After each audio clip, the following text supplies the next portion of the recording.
Hi, and Gene, big smile. Hey, turtle.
You gotta bear with me.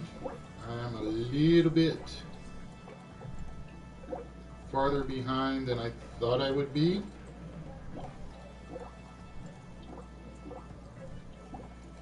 Used that one already.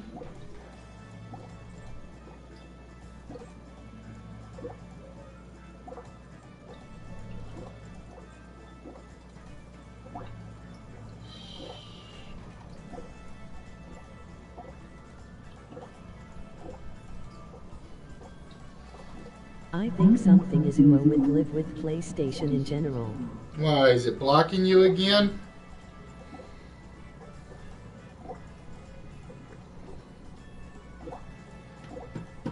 Because I know it's not on my end this time, because it's basically I rebooted the whole thing and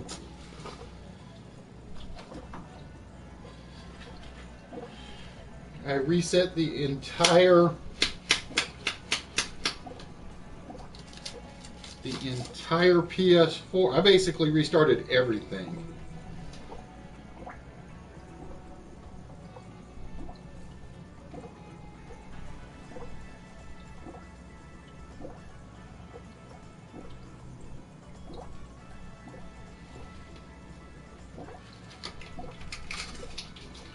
Yeah, I didn't call him like I was going to. I figured I'd give him one more week since I'm not going to be here next week.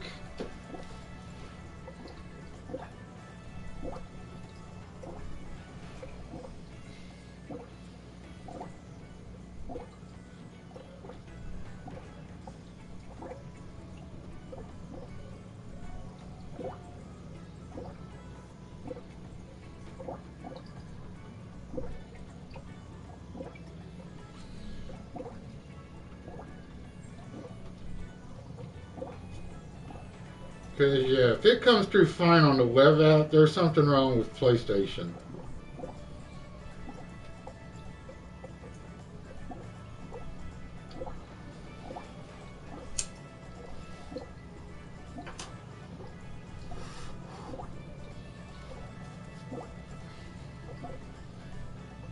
Like I said, I think their last update pretty much broke the system. That's what I think. But what do I know? I'm just an IT geek.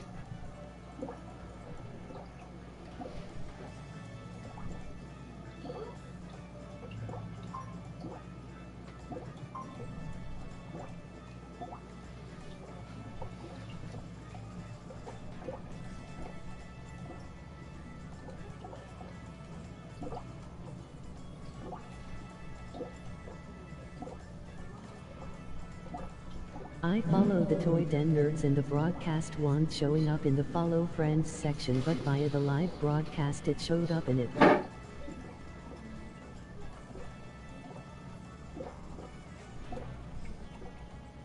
Yeah, exactly. That's what I'm getting the hunch that if you follow, it will appear for the people, those of us that broadcast on YouTube. If you don't follow, you gotta find it.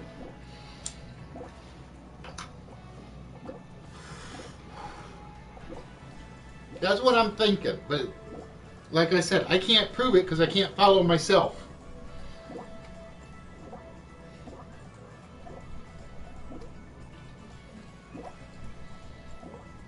Because, yeah, I did a full reset. I basically was watching Fishy all day, or listening to Fishy all day. Didn't do anything else on the PS4. And basically, after I got off with Fishy, I reset the controller, reset the PS4.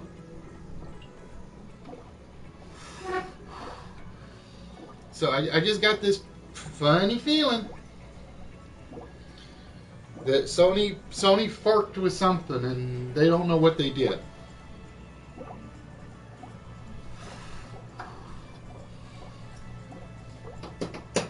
So yeah, my plan is to call them tomorrow, because like I said, I only got one more broadcast this coming week, and if I only got the one broadcast, then I'm figuring give them a week to fix it up and take care of it. I hope.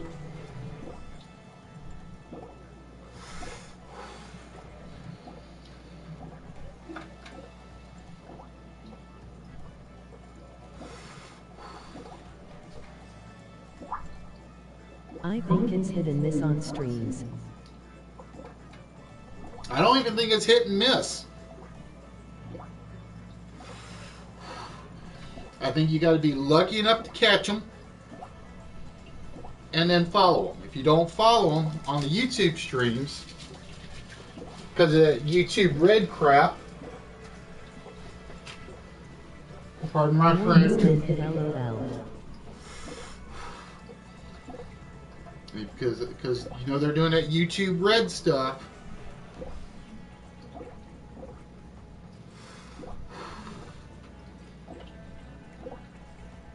Because they're doing that YouTube Red, I just got a feeling.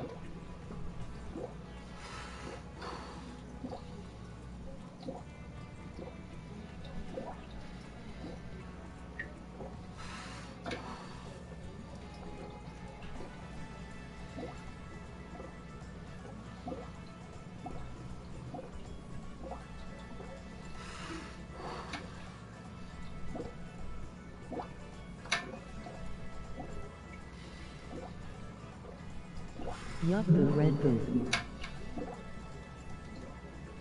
Now, like I said, I think YouTube Red is a good idea, but I think YouTube Red and Live with PlayStation are getting their wires crossed.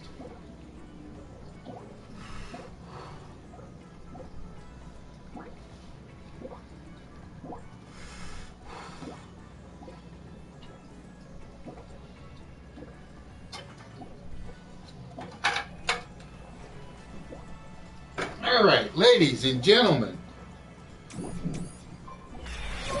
I want to welcome you guys to Wits. Welcome to Saturday night. Hopefully, I use the word hopefully because there's no guarantee that we'll get a bunch of people show up.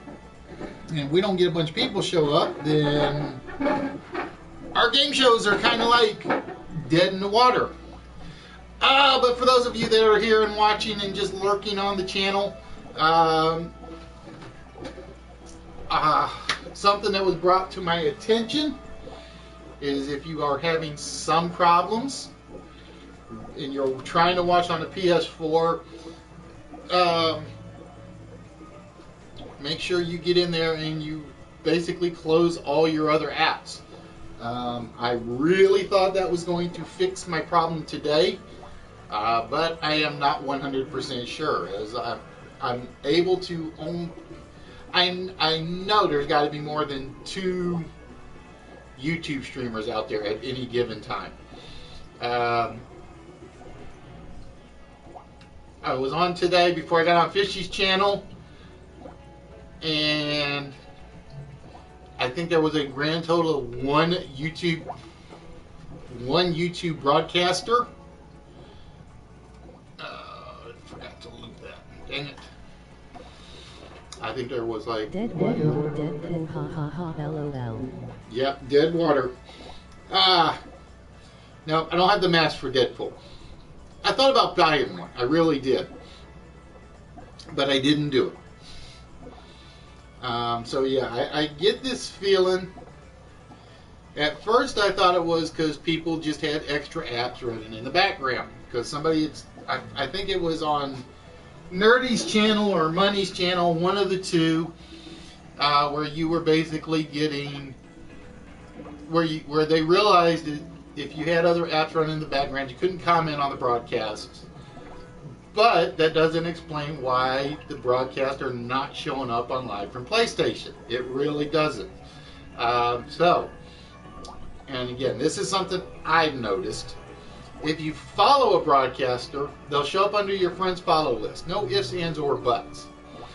If you're not following and you're just hoping to catch somebody, it is hit or miss, as Turtle said. And usually it is a lot more miss than it is hit. I do not want to go back to Ustream. I really don't. If I have to for a short while, I will do it. But it is definitely not my goal. Simply put, there are too many games and shows that require speed and timing, and Ustream kind of kills that idea. What I thought about doing is trying to borrow somebody's PS4 and see if it shows up.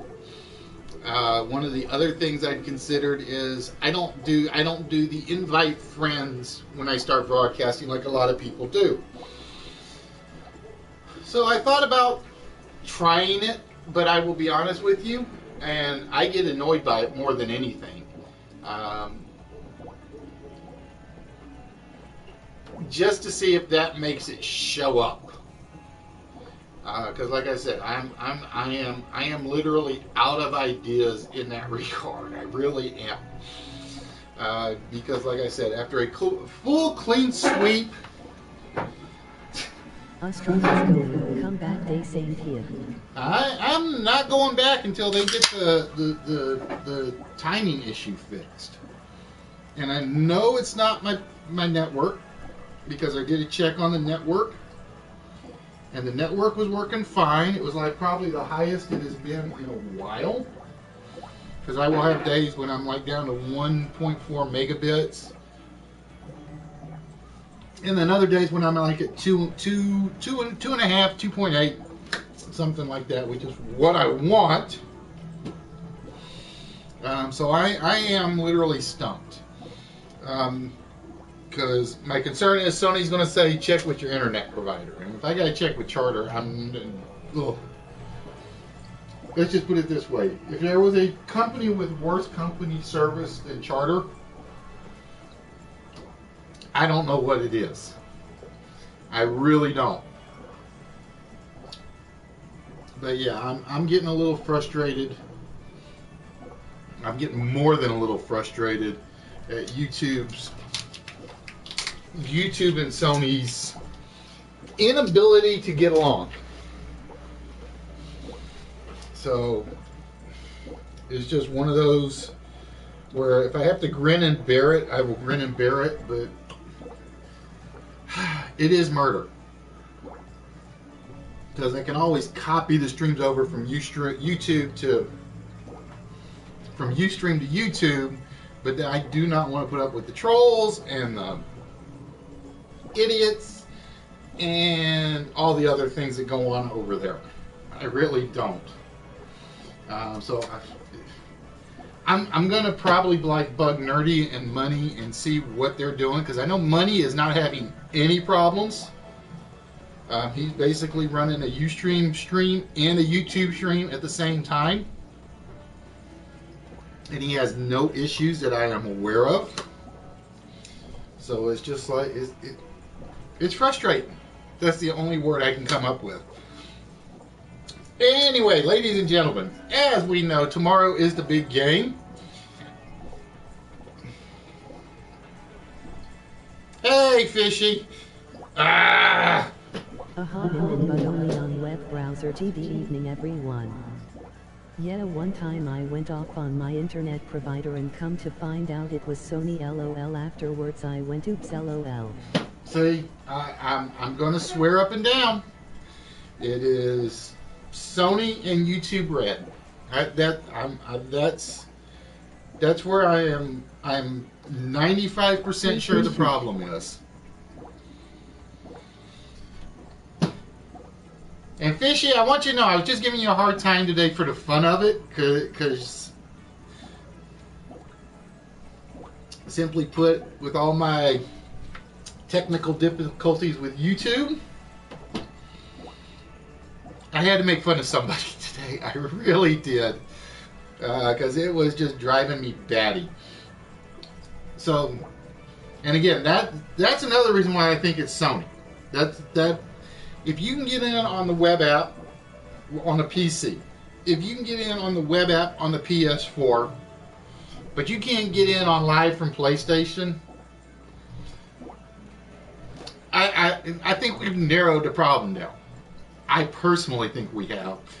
But I have said that before at the office, where I think I narrowed a problem down, and it was something completely different. But ladies and gentlemen, again, just to let you guys know, I will not be here next Saturday. So, this is one of the reasons I was hoping YouTube was working tonight. Yes, you did, man. And I'm sitting there, and when you had the mic off and the music game, I know you heard the music, I'm sitting there trying not to crack up in laughter and just be a smart aleck on the chat. I was trying. I failed once, but I was trying not to be a smart aleck. But yes, ladies and gentlemen, there was a reason I was hoping the YouTube live issue was fixed today. And the reason I was hoping that is it's Valentine's Day next weekend, so Bubbles and I are heading out of town.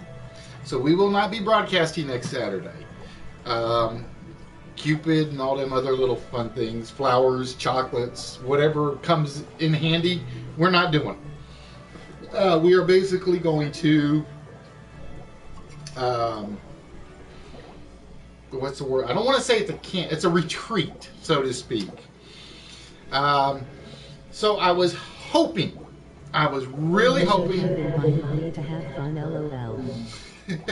No. So I was really hoping YouTube and Live from PlayStation were working together, because my plan was to do a double show tonight. That was my plan. Basically, what it was going to, what the plan was going to be, was 2 closed games. So there would have been 2 prizes going out. But with YouTube being the nightmare it is, it does not look like that is going to happen.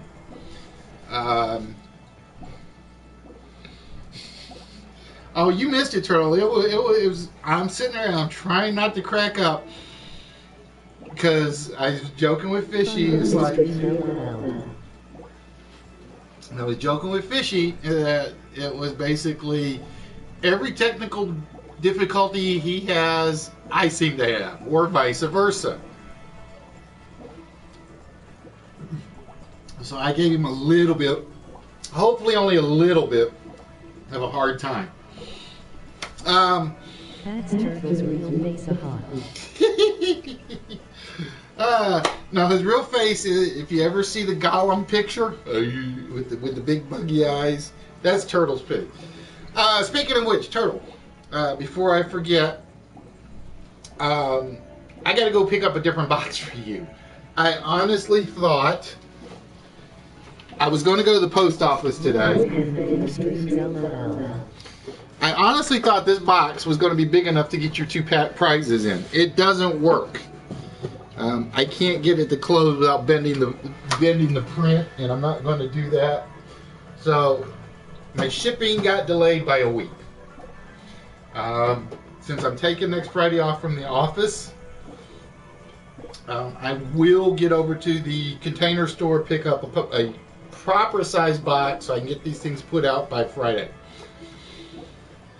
Because I was like, okay, it's 2 weeks, 3 weeks. I got 3 prizes, time to ship the stuff out. And how little did I know that I picked the box that was, what, let's see, the box was about half an inch too small. Literally, I picked the box that was half an inch too small to get it out to you. So I got yours, and Mark's is boxed up and ready to go. Yours will be. But yeah, I was like half a bloody inch. Yeah, no problem. It's understandable. Take your time. Big smile. But what I was going to do before we get started, one of my packages came in that I was expecting. I got like one, two, I think I got 3 more that I know I'm waiting for. Because apparently one of my sites has 2 shipping locations. Shipping location number 1 got me the 1 package. Shipping location 2 didn't get theirs out yet. So I was a little bit disappointed in that. Now I just got to find the 4 or 5 items. Now, before you guys get mad when I tell you this, most of this stuff I got off auction, so I didn't expect the boxes to be in the best shape. Unfortunately, this is like the one box that came in the worst shape of the lot. But I didn't get it for the box. I got it for the vehicle. I managed to get it open so I could get the Instagram photo up.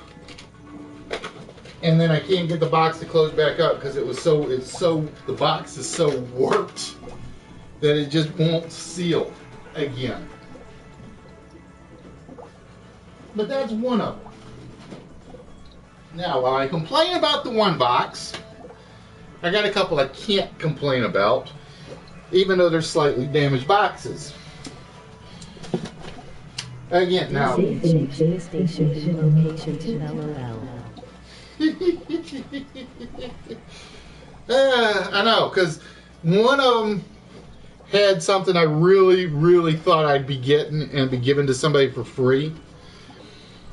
But this one is my favorite that I got. This is the one when I looked at the auction, this was the reason I signed up for it. I don't know if you guys remember the movie. It had Jack Nicholson, Pierce Brosnan, I think Jeff Goldblum was in it, and a few others. But it is one of the all-time great science fiction parodies, Mars Attacks.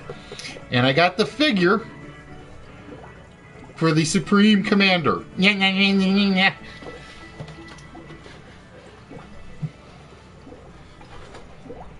So that was like one of my big ones that I got out of that pile. I have one other really good one and one other that I'm really happy about, but again, it just kind of disappointed me in the box itself. And the one that disappointed me was Daredevil. I like this. This was the one I think I had seen that just was like, wow. And I got him for a song when I got him. And HBK still has not made it on. Shame on him. THTS Sweet Marcian. Where is... I gotta find my other good one. Oh, there it is. Just sitting on the top. Yeah, Affleck. Now, this is the one that surprised me. The box came out in absolutely wonderful condition. So I started to worry. I really started to worry when I got this one. If the boxes have been that rough, and this box came out that beautifully, what did the material going to come out like? So, Turtle, this is one of those that you're going to rub it in on HBK if he doesn't get this. This, to me, is absolutely beautiful. This is the fire-breathing dragon. And yes, ladies and gentlemen, that is him breathing the dragon in the statue.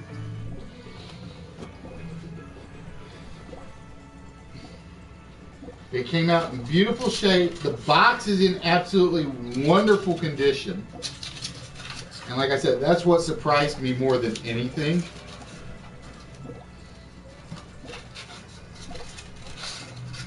Now I gotta get him back in there so he doesn't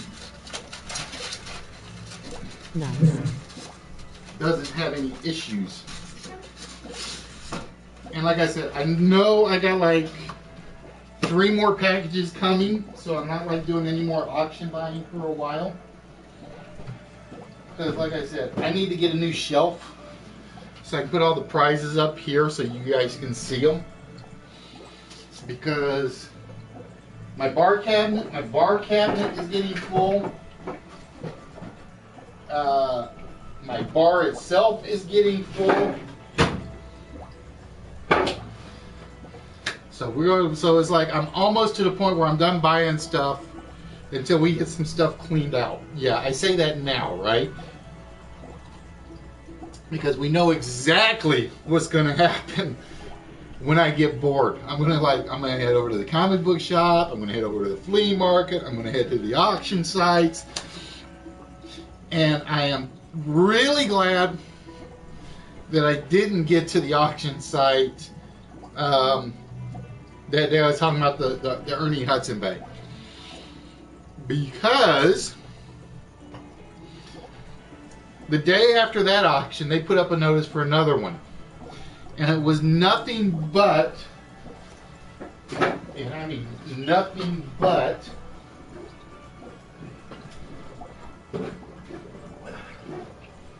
things like this. And this is not where I got it. So it was nothing but die-cast cars. And I'm like, Bubbles would have killed me if I had done what I was going to do and did, because it was like I would have probably been on every one of them. Don't think I would have gotten them, but I would have been on every one of them. Well, you can send me stuff so you can have room, LOL.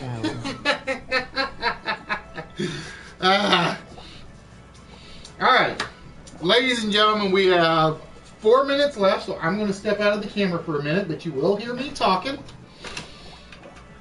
See, this is where I wish I had something set up like Fishy's got. Because he just has the disco light and the logo.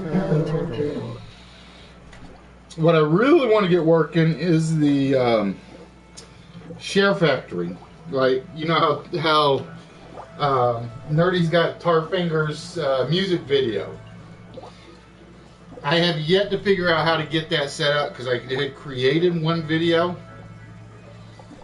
and I think it's still on my PS4. I think it's still on the PS4, but I have yet to figure out how to get it to actually show up, because every time I try it, it doesn't work. So it's one of those things where it's like, it's one of those, I'll jump on Ustream to test something and see what happens. I hate using that word though, Ustream. It is not Ustream, it is AdStream. The funny thing is though, because I know Fishy does his on Ustream, I think on his entire broadcast today, although the chat was really, really slow, I only saw one ad all day on Fishy's channel. No, 2 ads all day on your channel, Fish. It is. There's a limit, like, on how many pieces of music you can fit on. I found that out. There's a limit on how many video clips you can put on there. And there was, like, a problem with the timing, which was what was really confusing. Why don't you do Let's Plays of games?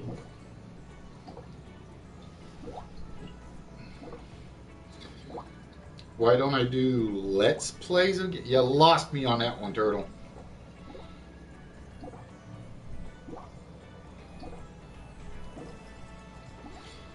Well, the one thing is I don't ever use the share function when I'm doing the broadcast, which is something I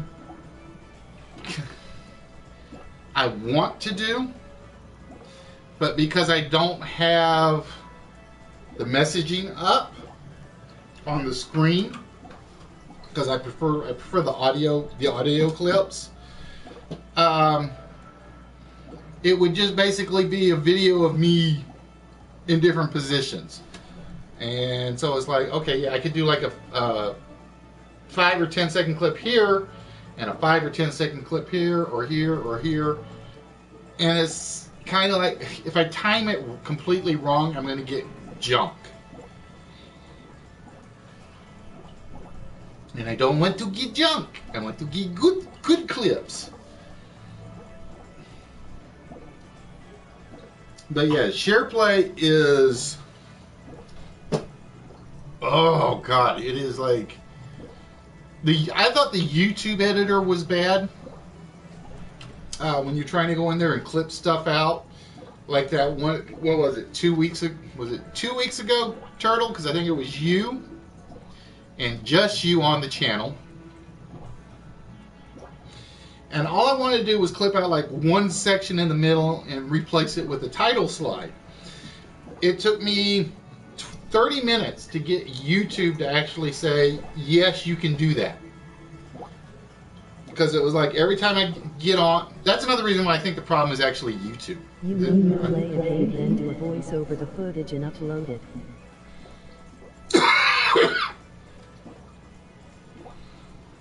Yeah, you got to use the recording on the PlayStation.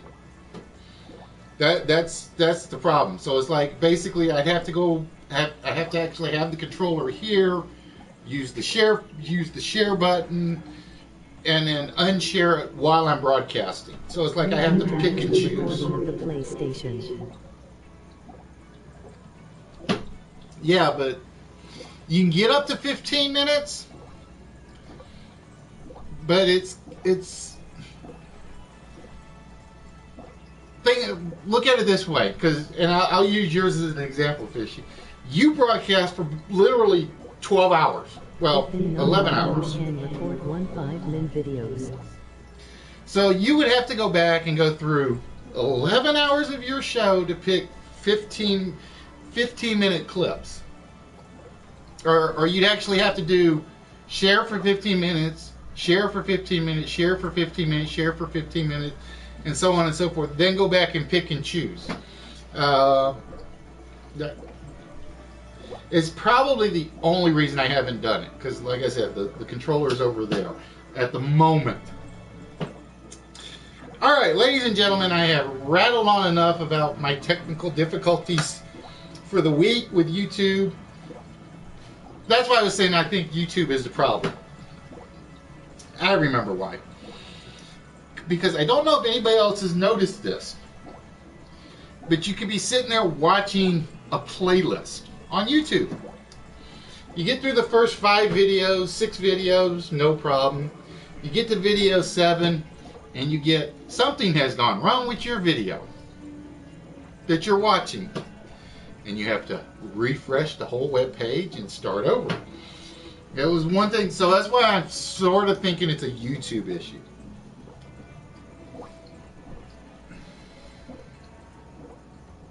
Checkers I'll have to look at that one. I will have to look into that one. But before we jump into the game, ladies and gentlemen, we're going to do a quick reminder. There's a few people I always want to plug.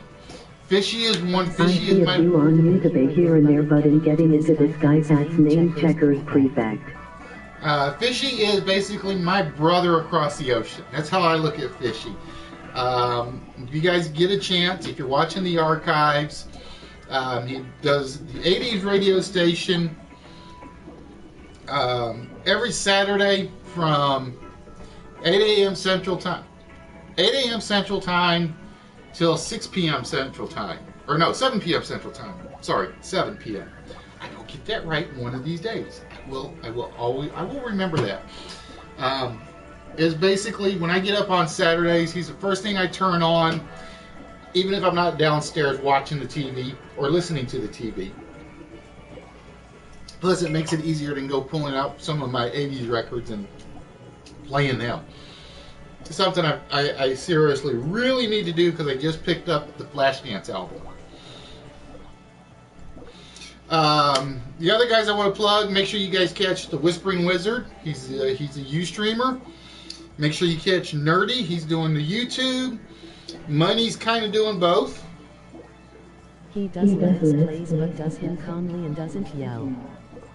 Oh, where's the fun in not yelling? That's all I'm going to say. No, I get made fun of because my voice actually goes up quite a bit.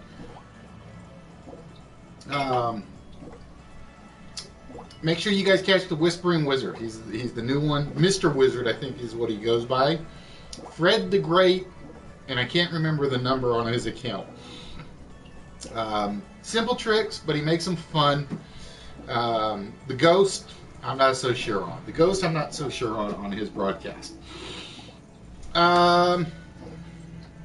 Who else am I plugging? Let's see. I plug my brother, plug the Wizard, plug Nerdy like I always plug Nerdy. Money, Tuesdays, and prank days when he's not banned. Who else do I want to plug today? I don't know, because I haven't actually been watching anybody today. Other than, like I said, fishing. There will be somebody. It'll come to mind at some point. But ladies and gentlemen, it is 7:35. So I've been sitting here talking with you guys for about 27 minutes according to my timer. So we are going to get started. And tonight, ladies and gentlemen, is a little bit of I don't want to use the word test night because we've used this game before. Now, it may be a problem. The computer has not been my best friend lately. So we're going to see what happens. But tonight, ladies and gentlemen, is the open game of the Joker's Wild. Plug the stream, LOL. Whispering Wizard is No, Roy can plug his own stream. It's called the Shut Up stream. But yeah, I was dying in laughter. He was doing the little magic trick, pick a color, and he's like, he pulled the pen out or pull up the piece of paper. It was one of those where you knew what was coming, but you had to enjoy it anyway. But tonight, ladies and gentlemen, for those of you that are on the channel, we are doing an open game. Gotta move my co-host. For one of the following two prizes, we are either giving away the Full Metal Panic game. It is not, or DVD. It is not the Full Metal Alchemist game, just to let you guys know. Or the Megatron Mighty Mugs. So those are our two prizes tonight. The winner of this game will get one of the two. And tonight it is, as you can see, the Joker's Wild. And what we have done is we've made a small change to how the Joker's Wild works. What it will be is we're going to stop the wheels, and since Turtle was the first one on, he'll have the choice of the category. After he gets the category, anybody can answer the toss-up question. Following the toss-up question, there will be 10, and I use the word 10, sub-questions that may or may not be related to the topic, but they will be related to the question that you just answered. Only the person that answered the toss-up question will be eligible to answer the 10 sub-questions. However, if he or she misses one of the sub-questions, anybody else will be allowed to jump in to answer the sub-question. At which point you will have a choice of finishing off the sub-questions or a new category. So, we're going to give you an example here. We stop the wheels, and this is slow because of how many questions there are on this. So, for instance, we have a mythology question that right now is worth 100 points. No ifs, ands, or buts. If you answer the toss-up question, you get the 100 points. Every toss-up question is then also worth 100 points. So, let's just say, because Turtle's going to have the choice of the category, he takes mythology for 100, and he gets the toss-up question. That's 100 points for him right off the bat. He then gets a shot at 10 toss-up questions, which could get him up to 1,000 more points. If he gets 2 of them, that'll be 200 more points, so he'll be at 300. And this is the next one. Anybody can jump in on the next toss-up question. They get the 100 points, and they can continue with the mythology question for 100 points each, or they can ask me to respin. So if you manage to get in and still a toss-up question, and you don't like the category, we can go to something else. If you like the category or you like the point value, we keep going with that one. All right, and the goal is to score 2,000 points. And it's very simple. 1 square is worth 25, 2 squares is worth 50, 3 squares is worth 100. So officially, why did my voice go up on that word? I don't know. Officially, you can win the game in 2 questions if you are that good. But I'm hoping, and I'm using the word hoping, some of these questions are not that easy. What's the yellow category? The one you cannot see is geography. I know, like I said, I forgot to change that color when I was working on it last week.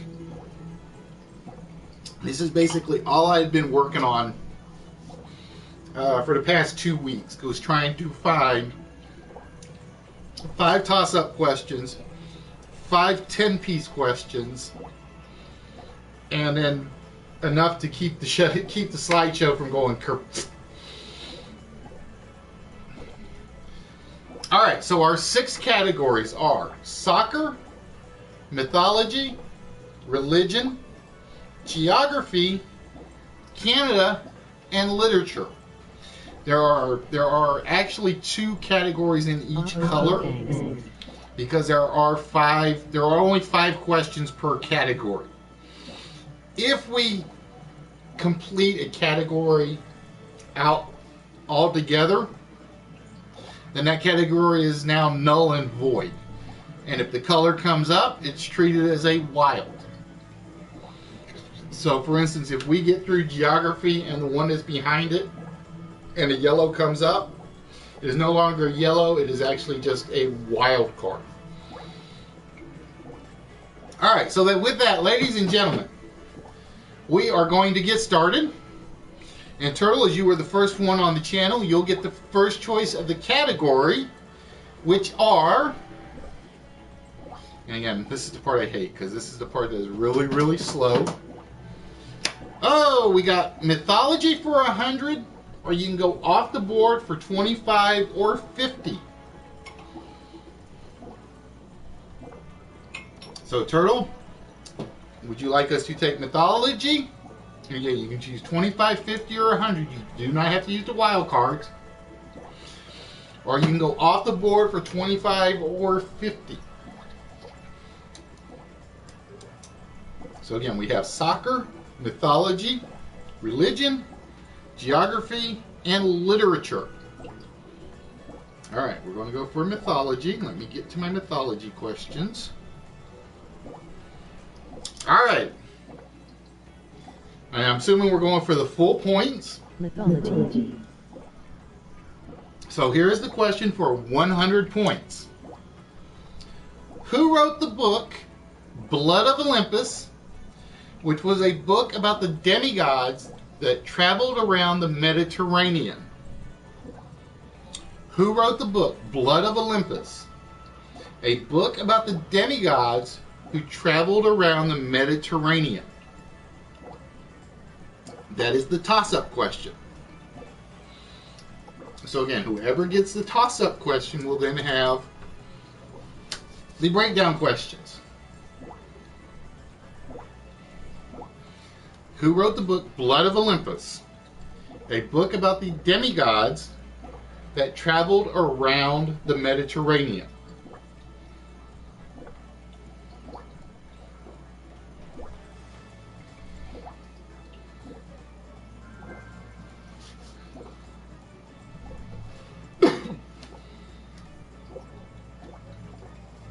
So that is what we are looking for, ladies and gentlemen, for the first toss-up for 100 points. Who wrote the book? Blood of Olympus. It's a book about the demigods and their travels around the Mediterranean.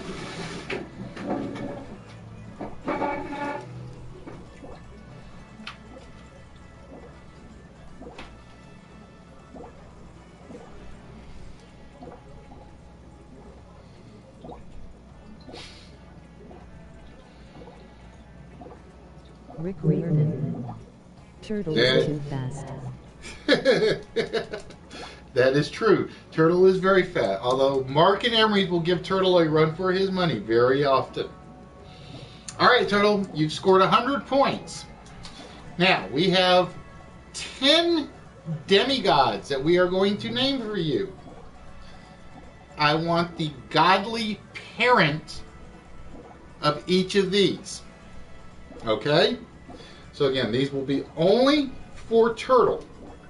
Every one you get right is 100 points. Endymion. So Turtle, I need, and there is a time limit on these. I gotta get my timer up.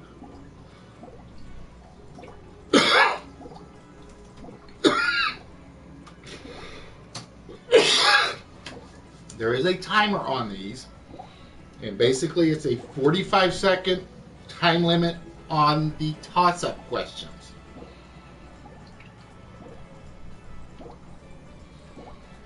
So again, we are looking for the god or godly parent for the demigod Endymion.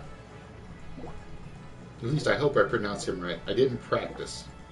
I was so busy writing them down that I forgot to practice them.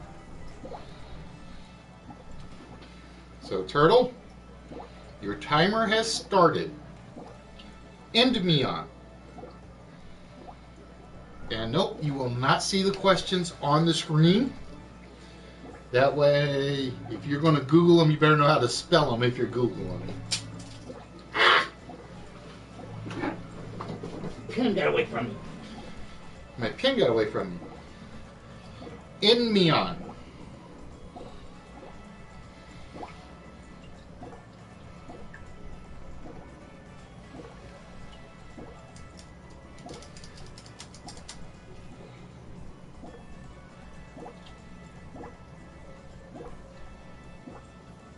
And the timer has hit. Oh, crud. I can't. I'm going to hope I can do this real quick. Give me 1 minute. Okay. Yeah, I got the. You're a little too late on that one, Turtle. So, good. Clear that. And turn my volume on, so I hopefully will be able to hear the buzzer. I'm hoping. So it is now a jump-in question. Endymion.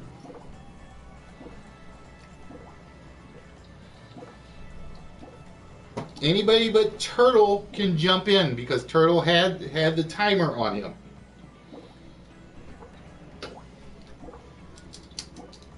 So this is your chance to get on the board, Fishy, if nobody else jumps in ahead of you.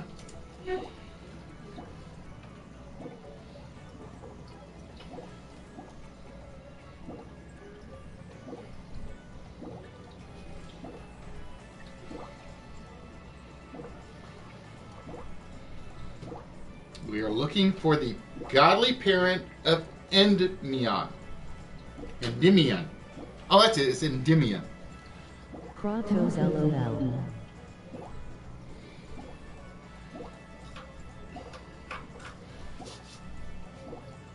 So we are looking for an answer from anyone but Turtle, because Turtle missed the timer.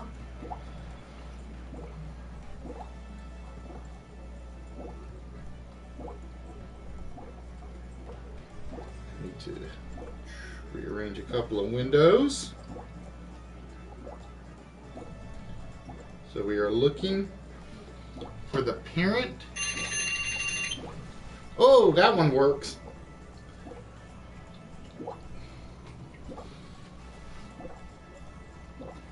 So again, if you are on the channel, we are looking for the godly parent of Endymion.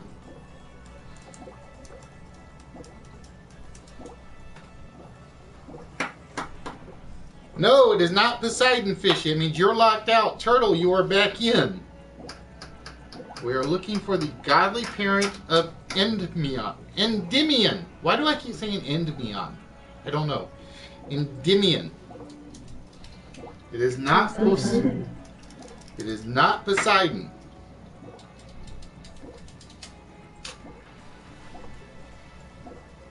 Correct, Turtle. It was indeed Zeus. I'm surprised you didn't steal his answer, Fishy. I am. All right, Turtle, you still have control. Do we continue with the demigod question? Or do we spin again? It is your choice.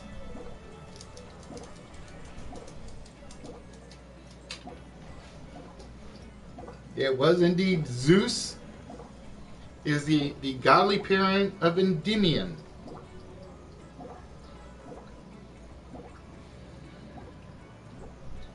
You're at 200, Turtle. It is your choice since the question got missed. All right, Turtle likes 100 points. I know that's why he's doing this. All right, Turtle, here is your question. The demigod is Hippolyta. The demigod is Hippolyta. Who is the god that is their parent? Yahweh, the demigods. And you have 45 seconds.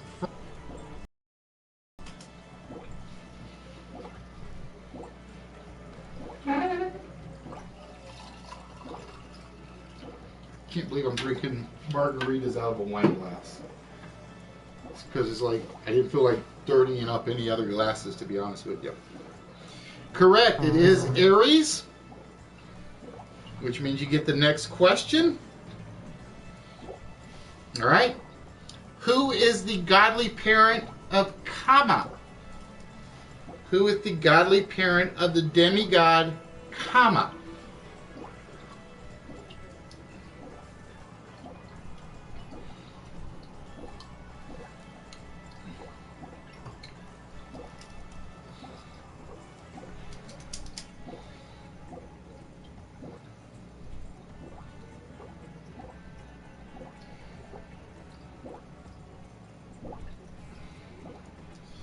You're down to 18 seconds. And yes, folks, I am paying attention to the YouTube chat more than I am the audio chat for this one. Correct. It is indeed Surya. That is 2 for you. Or actually 3 now. 100, 1, 2, 3. The next one is Valley. Valley. Who is the demigod parent of Valley?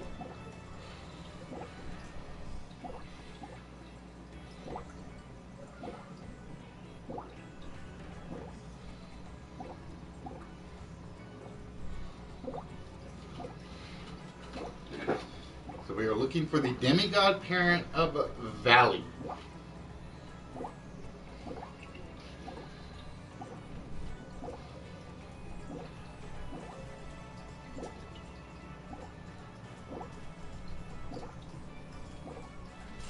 Correct. It is indeed Indra. Number 5.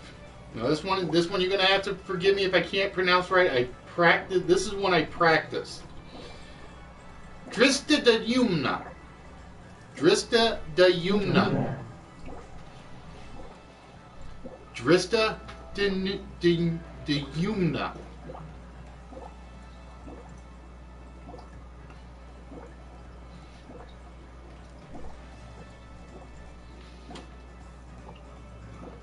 Drista da Yumna.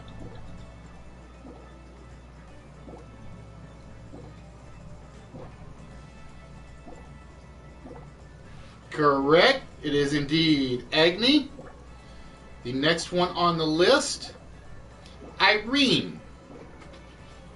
Irene. It might be Irina, but I think it's Irene. Agni. So we are looking for the godly parent of Irene.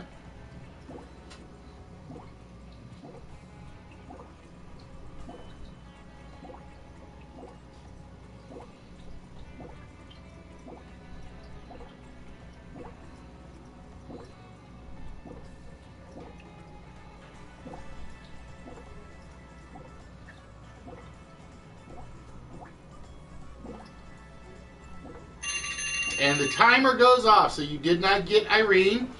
So anybody can jump in on Irene except for Turtle. The timer went off, and it did not show up on the YouTube chat. And you can't do like Mark and blame the 30-second delay. So we are looking for Irene. Anybody on the chat can take a guess except for Turtle.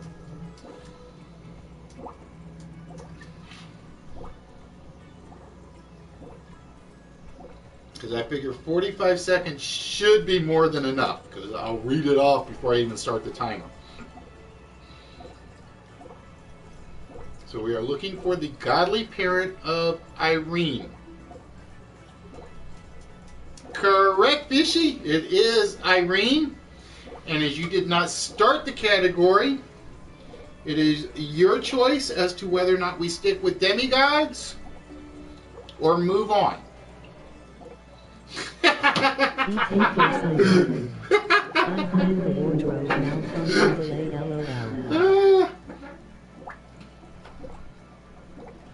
One, two, three, four, five. Put you at 600, Turtle. Fishy is at 100. Fish, it is your choice. We can finish up the 4 left on the demigods. Or we Fish, yeah. Fish says we move on. All right, Fish, that means you will have the choice of the category. And the choices are...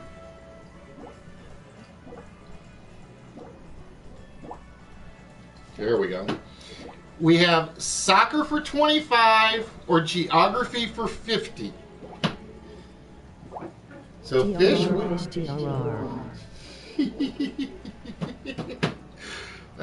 Now, when we're not doing the 10-point questions, I'm going to listen to the voice. That way I can get a little breather in, because I know it's a little bit slower on the voice. So, Fish, we can take soccer for 25 or geography for 50.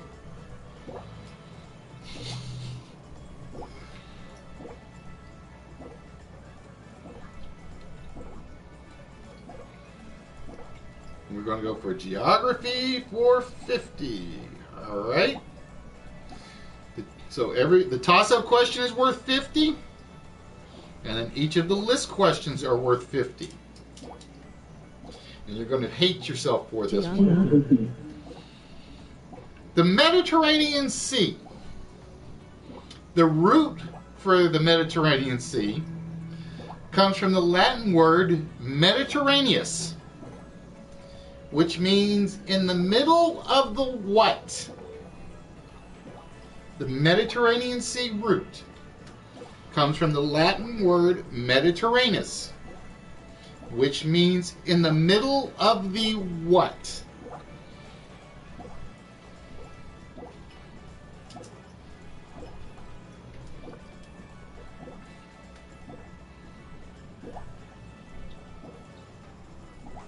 So we're looking for the root word for the meaning of the word Mediterranean. The Mediterranean Sea root.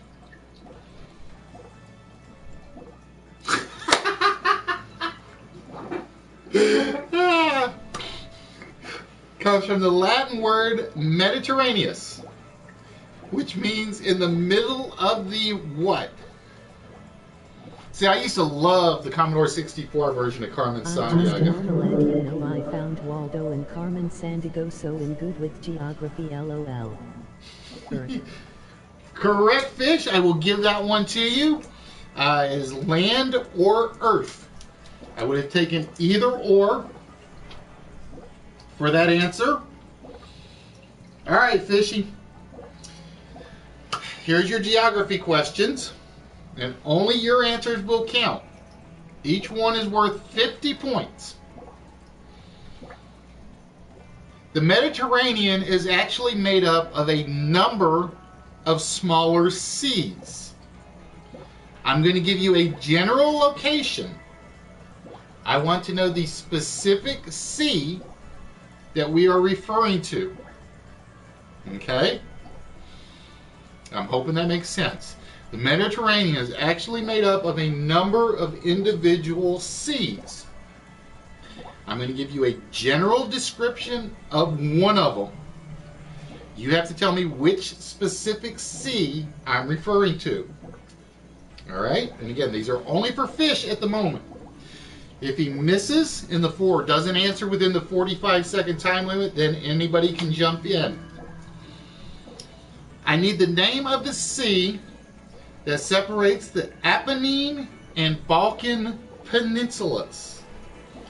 I need the name of the sea that separates the Apennine and Balkan peninsulas.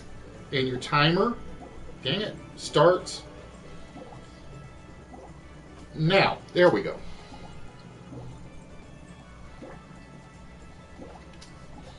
I need the name of the sea that separates the Apennine and Balkan peninsulas.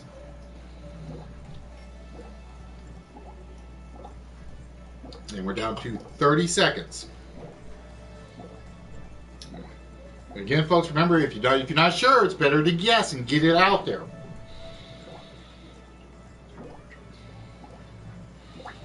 I need the name of the sea that separates the Apennine and Balkan peninsulas.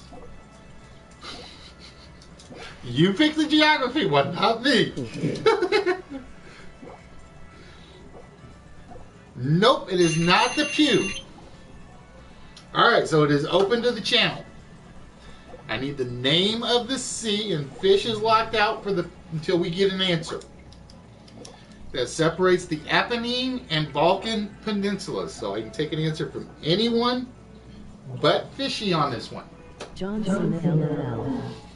You can't see me, lol.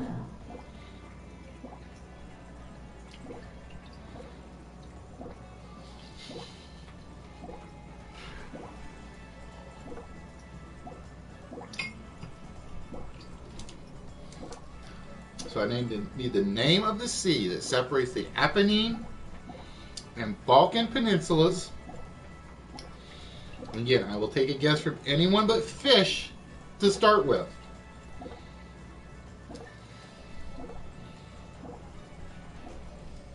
And the funny thing was, this question was originally tied to that original mythology question.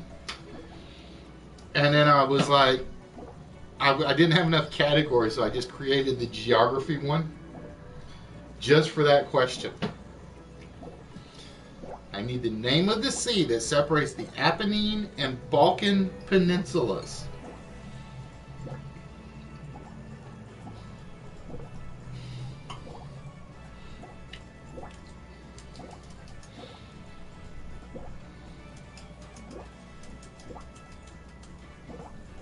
And what I think I will do is we'll run the timer. If nobody answers, then that whole category goes kaput. And Fishy will have to choose the next spin. We're looking for the sea that separates the Apennine and Balkan peninsulas. And again, I can take an answer from anyone but Fish on this. Black Nope, Sea. it is not the Black Sea. Turtle, you're locked out. Fish, you are back in.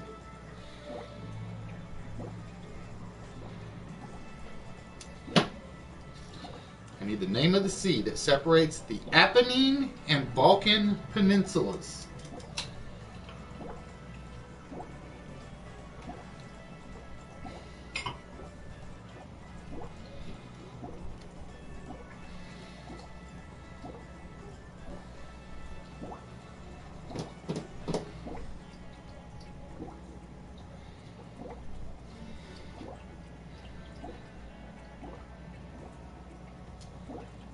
we're down to 10 seconds. And it's basically after a guess, the timer gets reset. Just so you guys know. And the timer goes off and there is no answer. And believe it or not, that is probably the easiest one of those 10.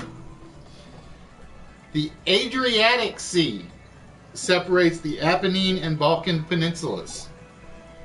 The Adriatic Sea separates the two peninsulas. Alright, Fishy. That means you're going to get to choose the next category again.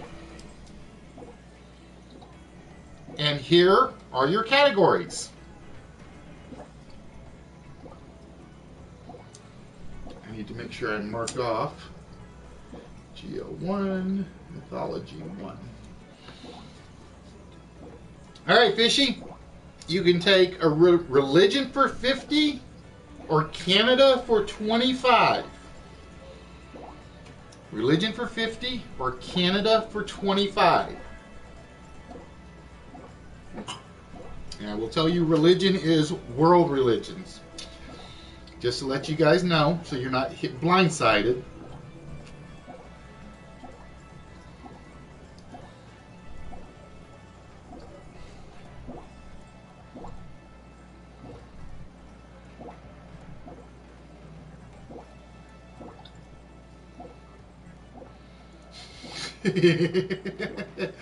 Alright, we're going to go Canada for 25. Let me get to my Canada category. Let's try Canada. Crossing fingers, mythology, LOL. Alright, it's an open question for everybody. It's worth 25 points. What is Canada's highest mountain, which stands at 19,551 feet? What is Canada's highest mountain, which stands at 19,551 feet? And there is no timer on this because it's a toss-up question.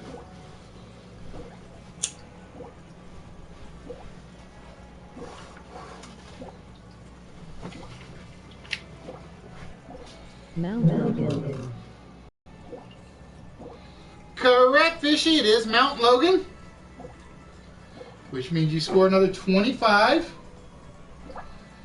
And now you will get the toss-up or the subcategory questions. All right. Now that we have looked at Mount Logan, which is in the Canadian province of the Yukon,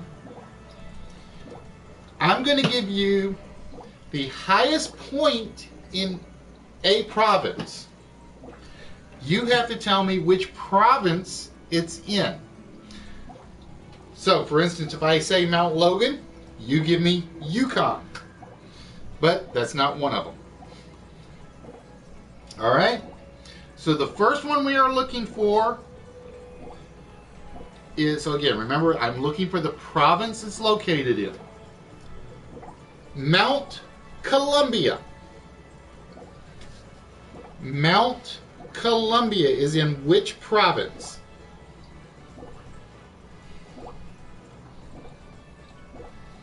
Again, these are only for Fishy. So if you guys want to speak up and give him the answers, you guys feel free to go right ahead and do that.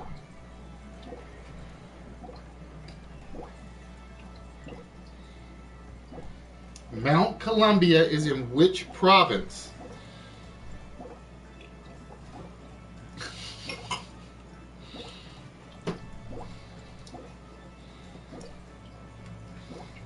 Can I phone some Canadian friends for help, LOL?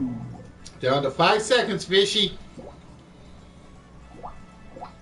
Correct. It is in Alberta.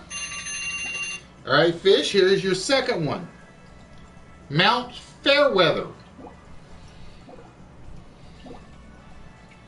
Oop, I keep starting the timer too soon. Mount Fairweather. Yeah, and don't pay attention to your answers coming across the audio, because like I said, when I use the 10 question list, I'm doing it off the YouTube chat because it's faster, and it's a lot faster. Which is one reason why I want YouTube to get their act together. Mount Fairweather.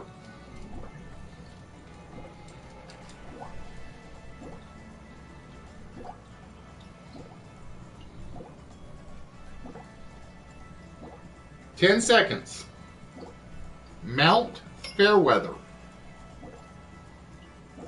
No, it is not in Quebec, which means it is now open to everybody but Fishy. Mount Tim Hortons LOL. Quebec. We are looking for Mount Fairweather. And the timer starts now. So again, anybody but Fishy can answer this one.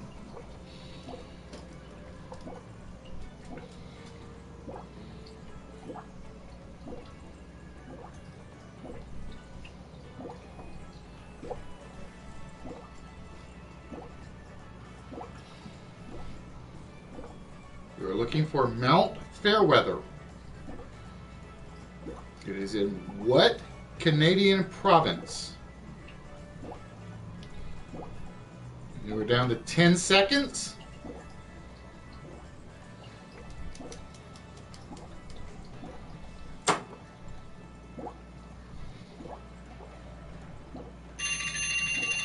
And time is up. Not fast enough, Turtle. Fish, it is... I'm trying to remember what I said the rule was. Oh yeah, no answer in time means we go to the next question. That's what it was. British Columbia. Alright, Fish. We're going to start the spinners again. Indeed, it was British Columbia.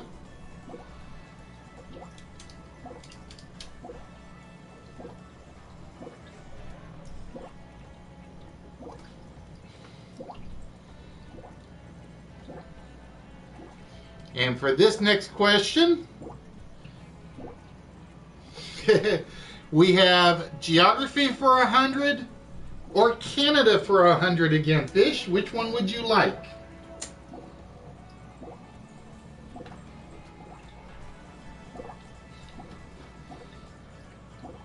Mythology LOL. I'm thinking I should have... I'm going to make a... Okay, I know what we'll do. I think what we'll do to make sure I don't run out of questions is this is where the test was. Geography. All right, what we're going to do is if nobody answers, then what we'll do is we'll give whoever owned the category at the time the choice of keep going on the list or not. All right. Whoop, that's Canada. I don't want Canada questions. There we go. Fish mythology LOL. All right. Geography question. This European city was known as the Eternal City. This European city was known as the Eternal City.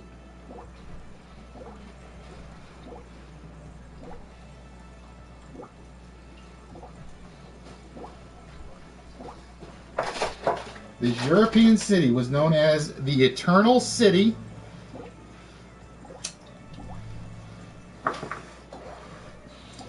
And again, it's a toss-up question, so there's no time limit on it.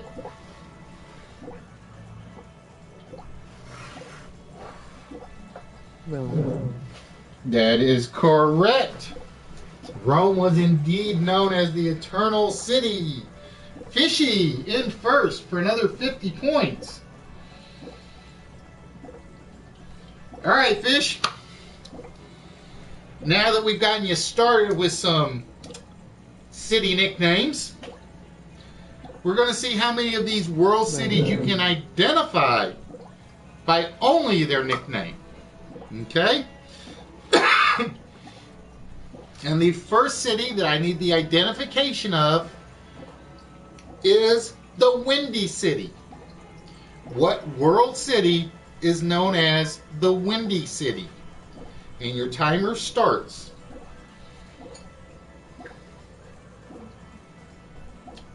Which world city is known as the Windy City?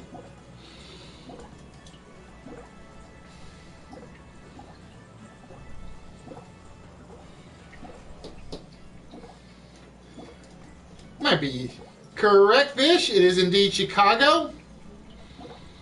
All right. Do you want to continue with World City nicknames, or try another question?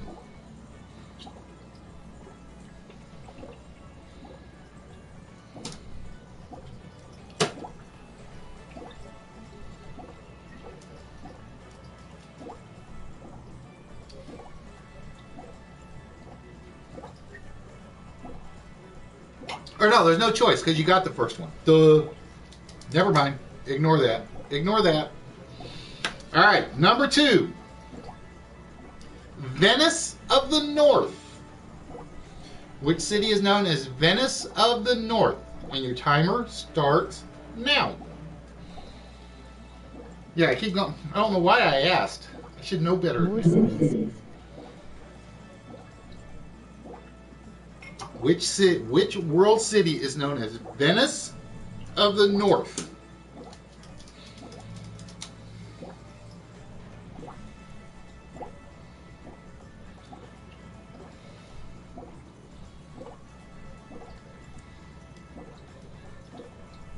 $15 seconds. Roytown, LOL.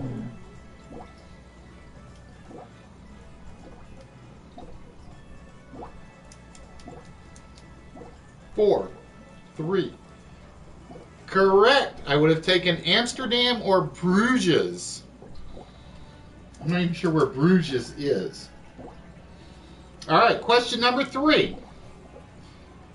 Which world city is known as the Imperial City? Which world city is known as the Imperial City? And the timer starts now.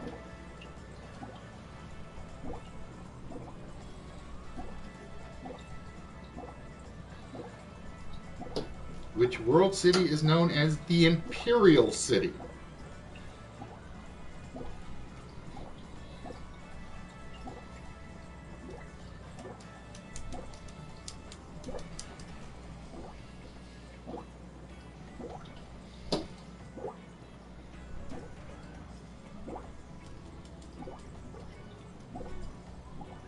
Down to 10 seconds.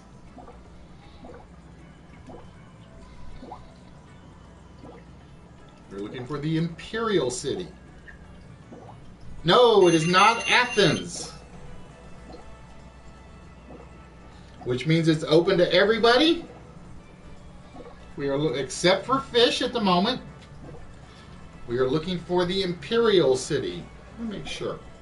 Because my list did not have Athens on there.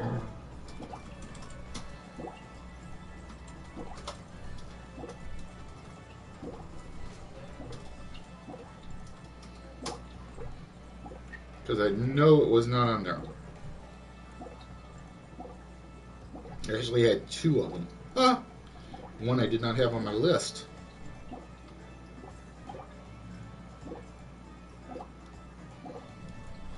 How that did not make my list, I do not know.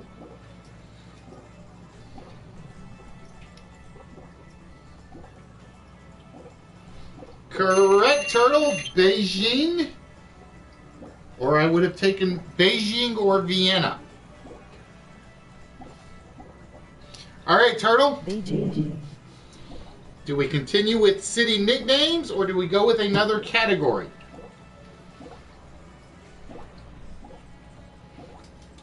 Hey, Mark, how we doing tonight?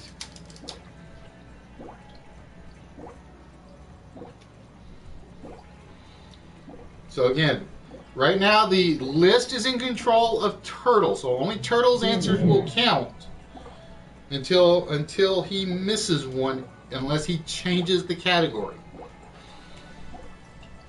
All right, so Turtle, you are the only answer I will take to start with. And the city we are looking for, give me 1 minute so I can get my 2 windows up correctly. I want the city known as Little Paris. Turtle, which city is known as Little Paris?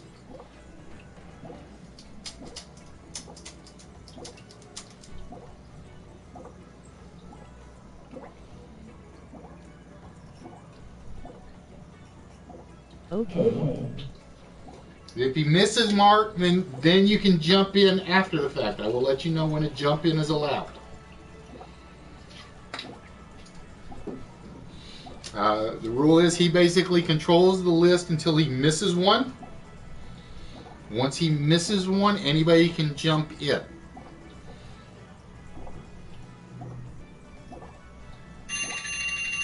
And he did not beat the timer, so it is open to everybody.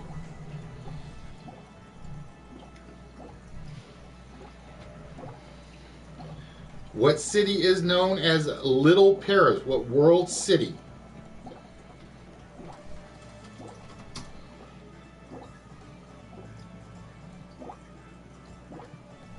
San Francisco. So again, Turtle, you are locked out at the moment.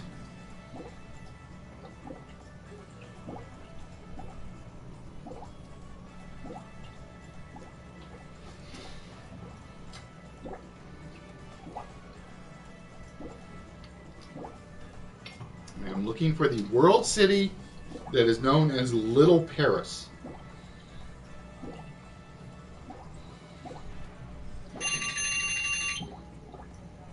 Yep, at least I know the timer works.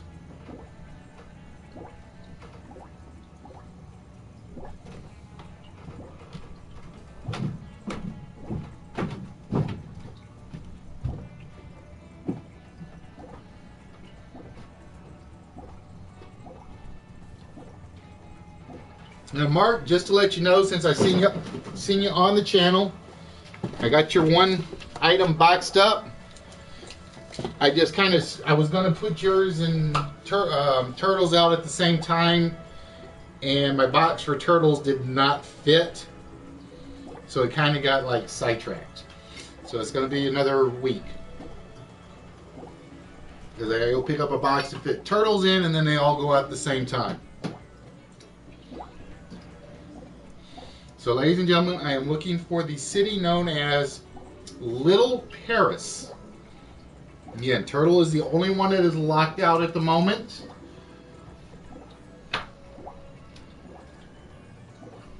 I only found Hamburg. Nope, it is not Hamburg. Fish is locked out. Turtle, you are back in.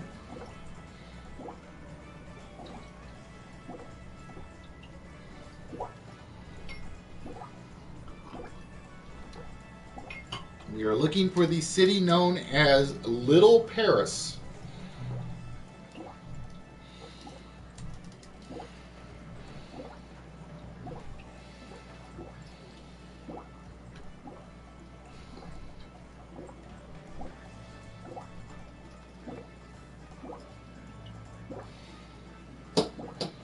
Correct, Mark. It is Bucharest. Bucharest, all right, Mark. Romania. It is indeed Bucharest, Romania is the city known as Little Paris. All right, Mark, it's your choice. Do we continue with city nicknames? If we do, you are the only one that can answer. Or do we move on to another spin? And you get the choice because you got the question right that was missed.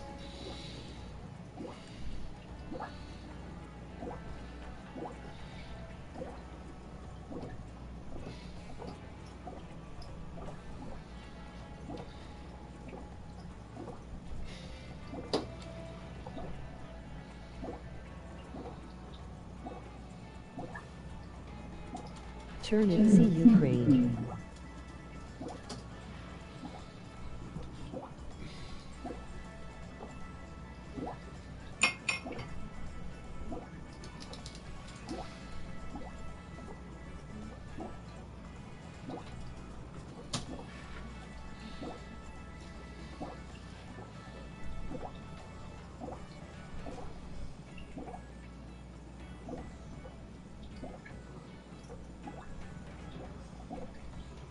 So, Mark, it is your choice. Do we stick with city nicknames, in which you are in control of the list until you miss, or do not answer within the 45-second time limit on each one? Or do we go for another spin and change the category and the value? Spin again. All right, so we are going to get off of city nicknames, and we are back to a toss-up question, which means this is open to everybody. All right, Mark, you will have the choice of the category. We have Canada for 100, or geography for, or I'm sorry, Canada for 50, or geography for 25. So, Mark, you have the choice of the category.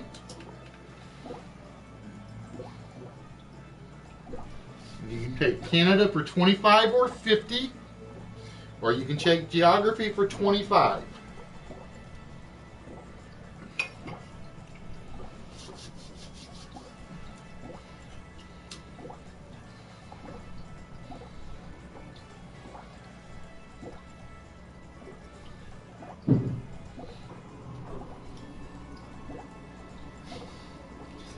I don't care what Roy likes. The question is, what does Turtle like? Roy likes mythology, LOL.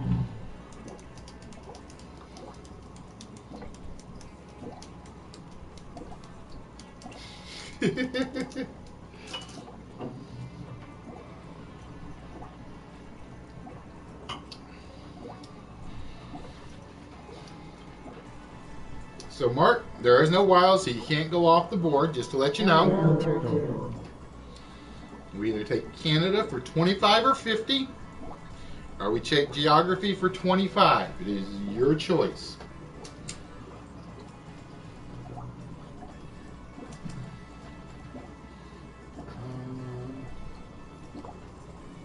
That was... Oh, it was geography. All right, Canada for 50. Let me get to my Canada questions again. All right, this is a toss-up question. It's open to everybody. What one-word nickname is given to the Canadian $1 coin? Canada 50. For the mythology question, who was seen a warrior prince's parents, LOL. What one-word nickname was given to the Canadian $1 coin?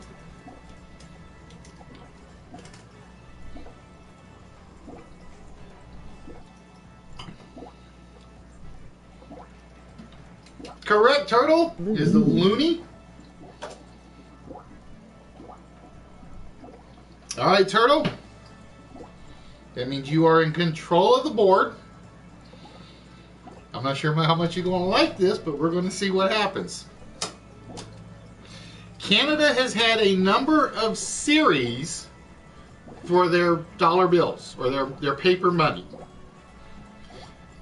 These series are based on the year they were typically produced. Oop, give me 1 minute.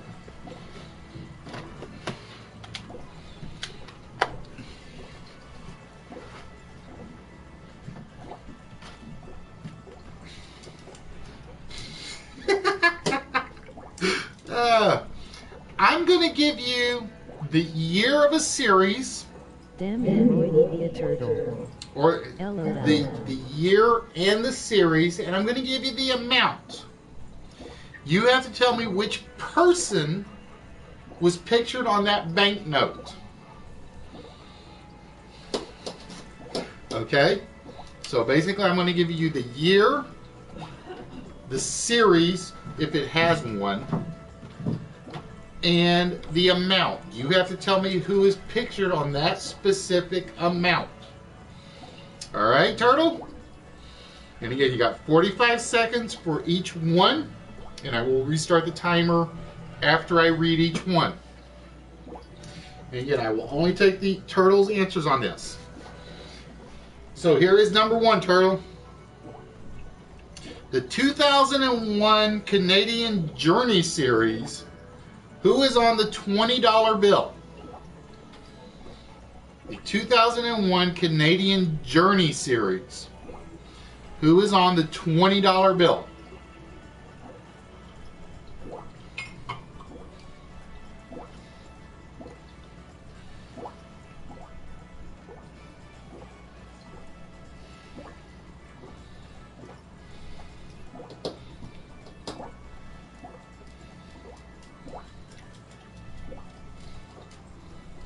You're down to, and I will tell you when you get to the 10-second mark.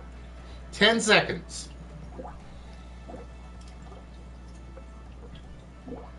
Gabrielle Roy. And Turtle does not get his answer in, which means it is open to everybody. The 2001 Canadian Journey series.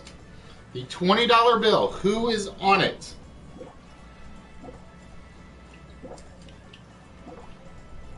Queen Elizabeth. Correct, Fishy. It is indeed Queen Elizabeth, so you automatically get 50 points for that one.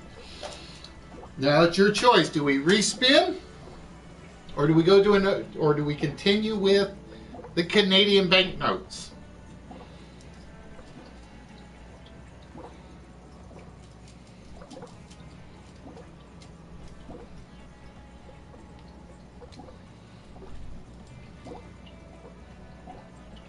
And yes, I know there's a Queen Elizabeth and Queen Elizabeth II. I take Queen Elizabeth for this. All right. Fishy says we go on with the category. Brave man. All right. So, Fish, you control the list, so you're the only answer I will take. Go on. The 1970 Scenes of Canada. The 1970 Scenes of Canada. Who is on the $10 bill? The 1970 Scenes of Canada. Who is on the $10 bill?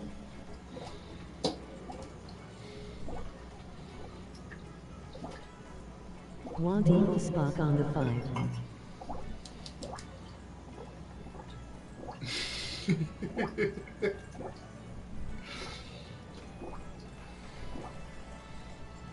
The 1970 Scenes of Canada $10 bill, Fishy. Who is on that one?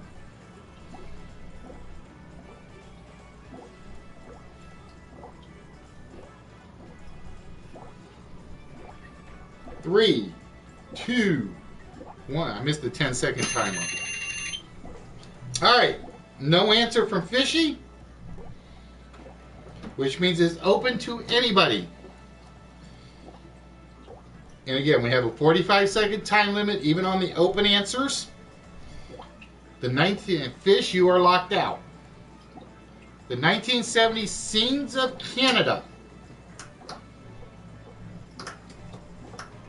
Correct, Mark. It was indeed John McDonald. So you score 50 as well. And Mark, it is your choice. Do we spin again? Or do we stick with the Canadian banknotes? Pamela Anderson, LOL.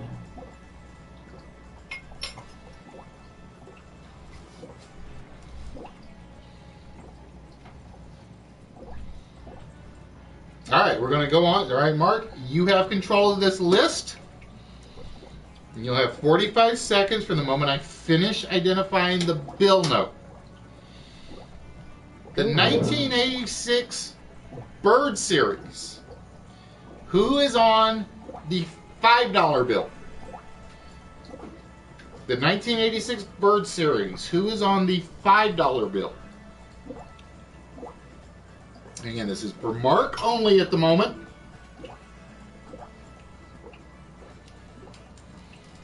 Justin Bieber, LOL. I hope not. The moment he's on a Canadian banknote, Canada's sunk. Correct. Wilfrid Laurier. Oop, wrong button. All right, Mark, do we keep going? Wilfrid Laurier. Is it Laurier? Yeah, it is Laurier. Boy.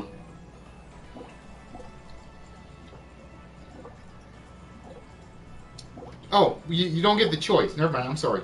As long as you get it right, we stick to the category. My bad. That's the one rule. Once you get one right... No, because it was a toss-up. If it's a toss-up, you get the choice. All right. So, now that you've taken this one, you have to keep going through the list. The 1935 series, who is on the $5 bill? The 1935 series, who is on the $5 bill?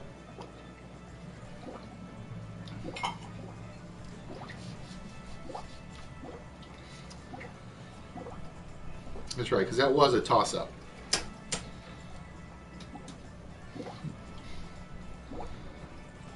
So, Mark, 1935 series, who is correct? It was indeed Prince Edward. Prince Edward. All right, here's your next one, Mark. The 1969 series, who was on the $20 bill? Yep, I got a clear start. The 1969 series, who was on the $20 bill?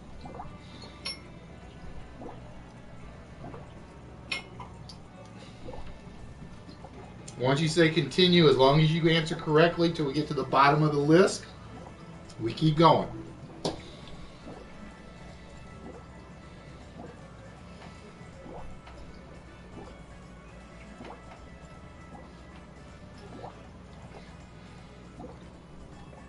Correct. Queen Elizabeth, or again, Queen Elizabeth II. I will take either for that one.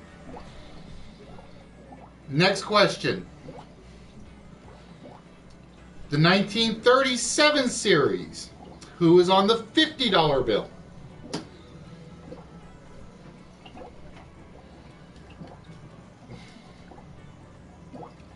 So again, this is still for Mark. 1937, who was on the $50 bill? And I will tell you, this one has to be specific.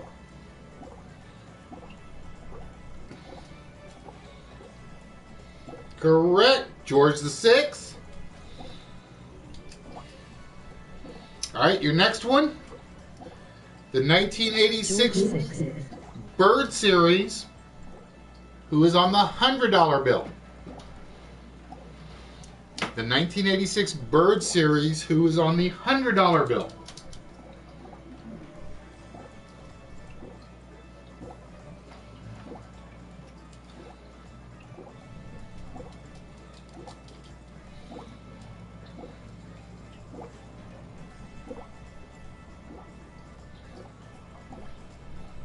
Correct, Mark. Robert Borden. That's 5 in a row so far. All right, here we go. The 1925 commemorative issue. I'm sorry, not 1925. Let me try that again. The $25 commemorative issue. There, we got that one right. So I'm going to restart the timer. That would have not been fair. The $25 commemorative issue.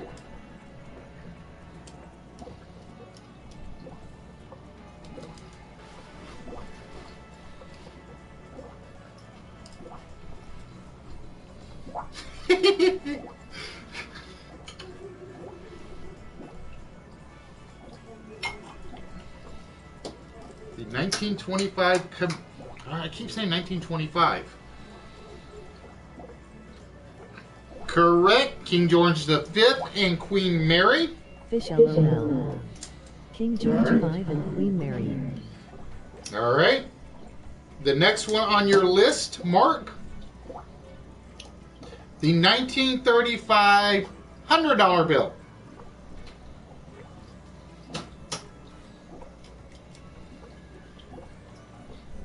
The 1935 $100 bill.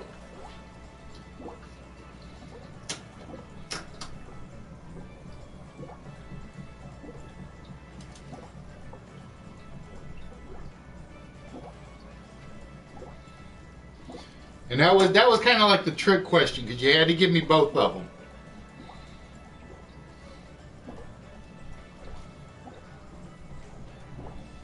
Correct. It is indeed Prince Henry. And to finish off the category, or finish off that, whoop, wrong button. The 2011 $50 bill. The 2011 $50 bill. Alex Trebek, LOL. He is a national icon. The 2011 $50 bill.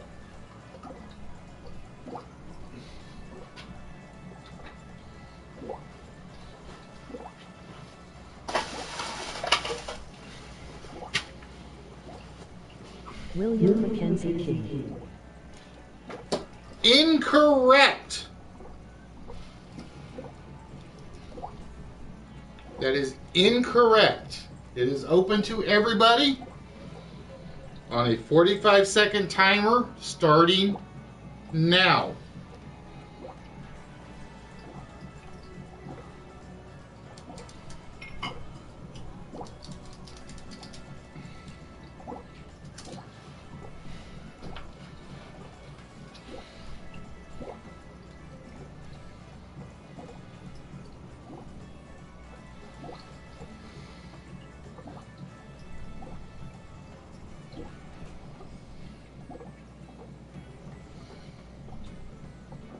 William Lyon Mackenzie King.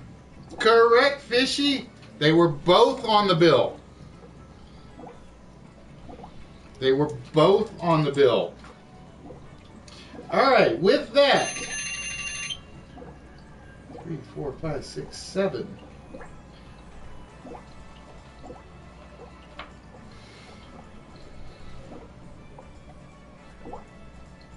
All right, Fish.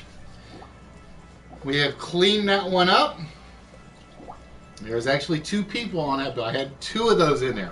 I didn't realize it until I looked down and I saw the second "and" comment. All right, Fish, you control the category. And here are your category choices, or choice, and we'll see what happens.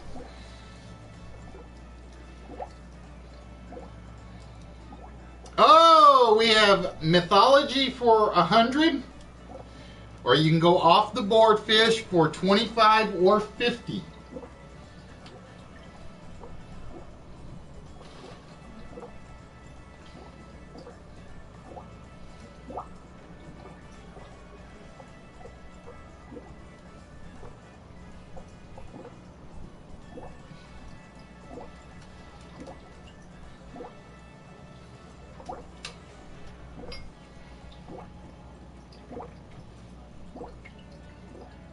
Oh, yeah.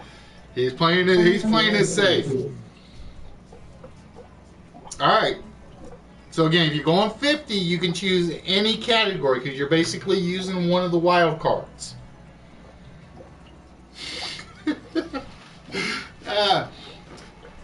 So we have soccer, religion, Canada, mythology, geography, or literature.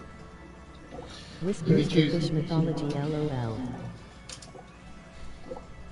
So you can choose any one of those 6 for 50. Because basically what you're doing is you're replacing one of the wilds with the category of your choice. Alright, we're going for geography for 50. Let me get to my geography questions. I don't think this one is as hard as the Mediterranean one. Oh, ah! All right, give me a minute because I got to go look. So I don't have a toss-up question written here. So give me 1 sec. I don't know why I don't have a toss-up question written here.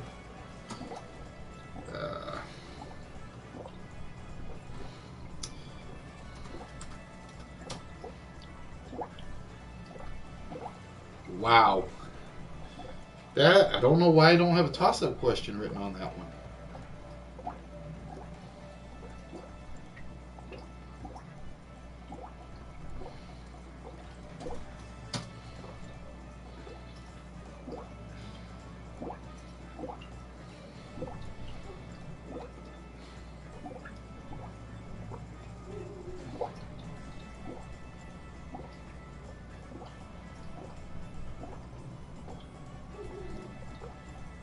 That's a good question. Why do I not have a toss-up question? I don't like the M word, LOL.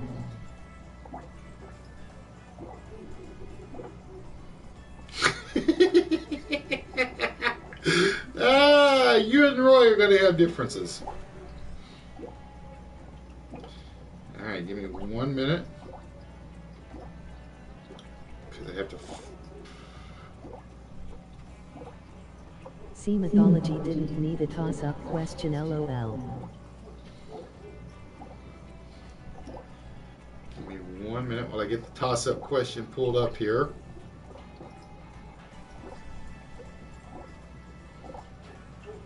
Come on. Oh, come on, you. Now I'm doing like I made fun of you for, Fish, yeah, when you were talking to yourself.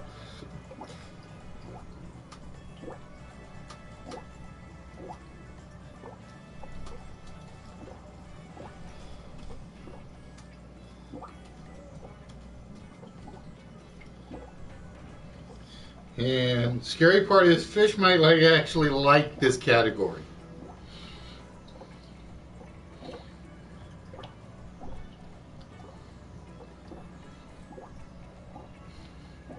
All right, here is your category or your question. I need to know the largest ethnic minority in the city of Berlin. My revenge, LOL. I need to know the largest ethnic minority in the city of Berlin. And I swear it's pure chance that's how it comes up.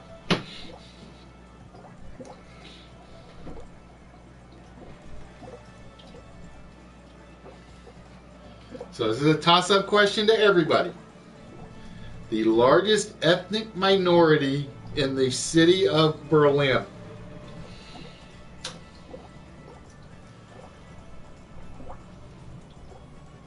No, Turtle, that's the majority. I would hope there are more Germans in Berlin than anywhere else.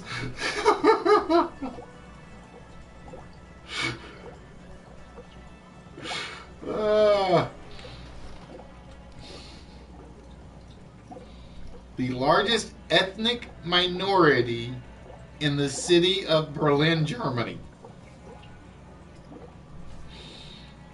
Correct, Fishy. It is Turkish. All right, Fish. That's why I had to laugh, because I have no idea where the questions come up. All right, we are on geography, though. And this is an example where the question actually leads into a completely different area. Turkish. All right, Fish. These are for you to start with. We're going to give you a distance between Berlin and 10 of its nearest European world capitals in kilometers. So I'm going to give you the distance. You have to tell me which capital city we're traveling to. So if I said it was like 3,000 kilometers, and I'm just picking one out of the hat, Washington, D.C. But these are all European capitals. Okay? So here, and these answers are only for Fish, and they're worth 50 points each at the moment. Fish, the distance number one 520 kilometers. What is the European capital that is 520 kilometers exactly, according to my research, from Berlin?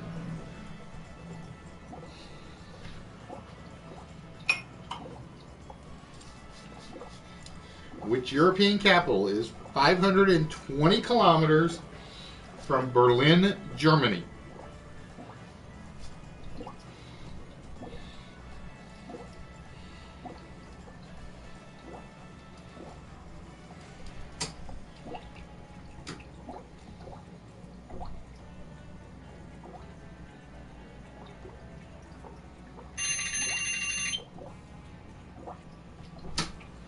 And he did not come up with that one in time. All right, so Fish is locked out at the moment. So, for anybody else on the channel, which European capital is 520 kilometers?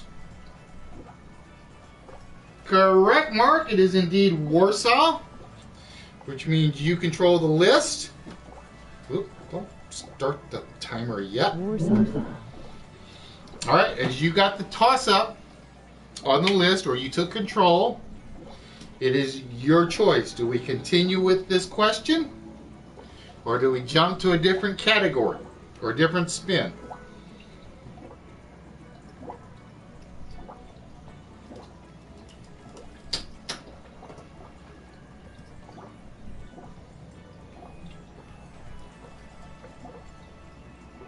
All right, Mark says to continue.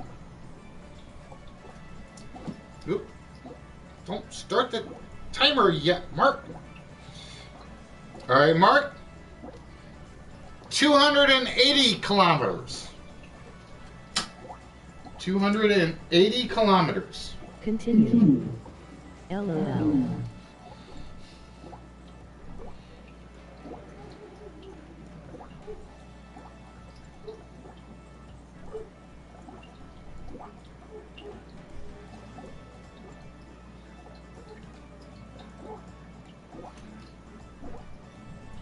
Correct, it is Prague. Prague. All right, next one. Whoop.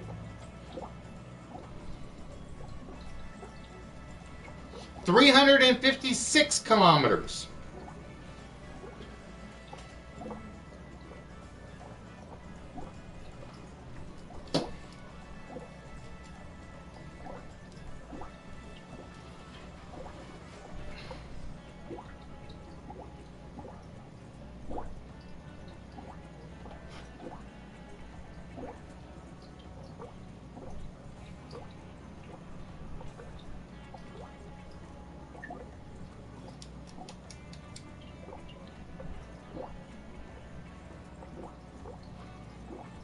That is incorrect. It is not Amsterdam. It is now a toss-up question. And Mark adds 100 to his score.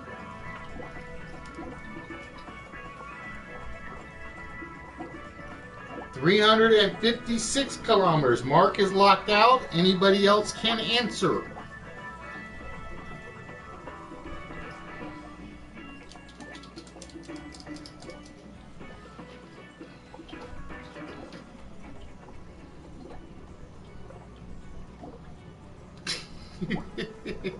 The professor will never... I almost brought the professor out tonight. I really did. I'm thinking I am going to bring the professor out Tuesday, since it will be pretty much my last show for a week. What side is the professor from? I don't know. I've never asked him.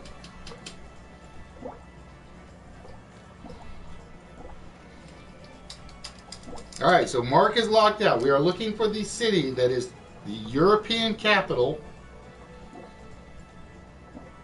No, Turtle, it is not Chelsea. Turtle, you are locked out. Mark, you are back in.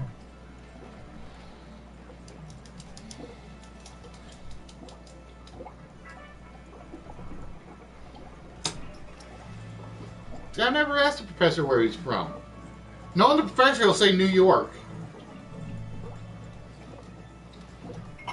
Which European city is 356 kilometers from Berlin?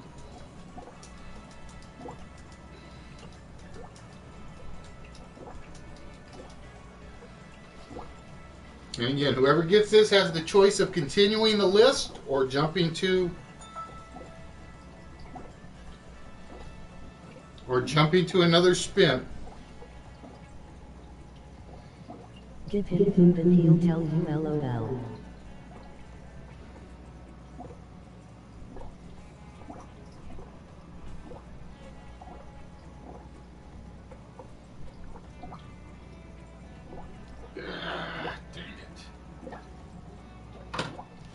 So we are looking for the capital city that is 356 kilometers from the city of Berlin.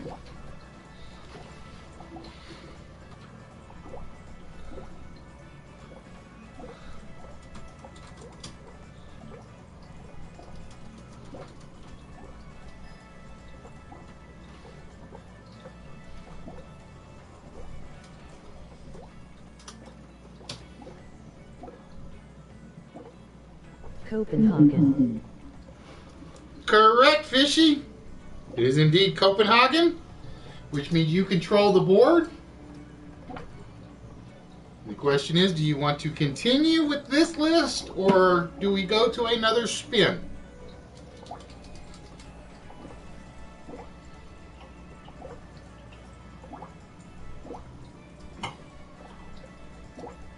Just remember, we only have 2 geography questions left after this one, just to let you know. All right, Fish says we're going to go on with this category. All right, Fish, you are in control. The next one is 651 kilometers. Go on. 651 kilometers. I am debating, Turtle. I am giving serious consideration to a special Thursday show. Like I said, I was going to do tonight as a longer than normal show. Would there be a special show on Thursday or just one show next week? And like I said, if YouTube wasn't being such a pain in the butt, it would have been a 2-prize night. No, Fish, it is not Rome, which means this is open to everyone again.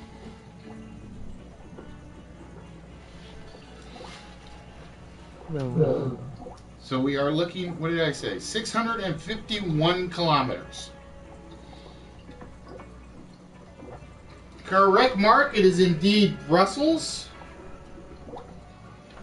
So, Mark, you just stole the list. So it is your choice. Do we continue with this one or do we spin again?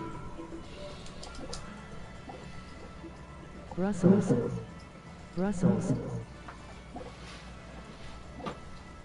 Because like I said, I really wanted to do a 2-prizer tonight since I wasn't going to be here next Saturday. But YouTube is still being a pain in the butt, apparently.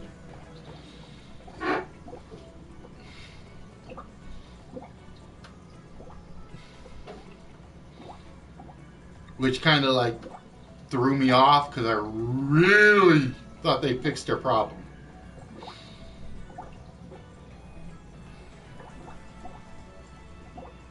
So Mark, you have control. It is your choice. Do we continue? Or do we? All right, Mark says we keep going, so we keep going. All right, Mark, you have control. We are looking for 523 kilometers. 523 kilometers. I'm almost tempted to do a Ustream one. I really am, but I don't want to.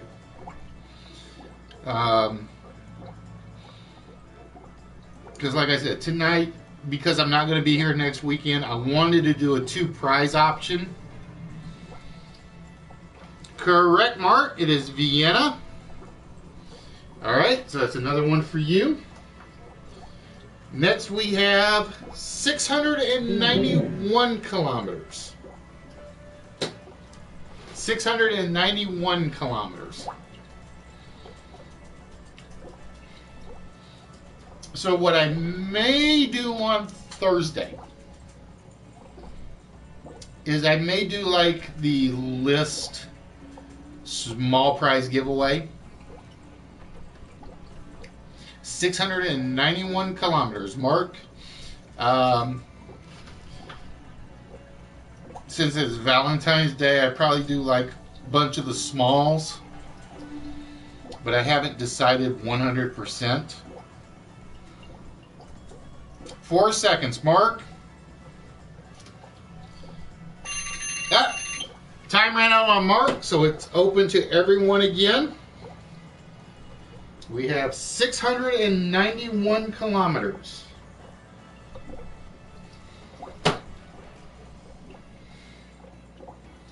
We are looking for the European capital that is 691 kilometers.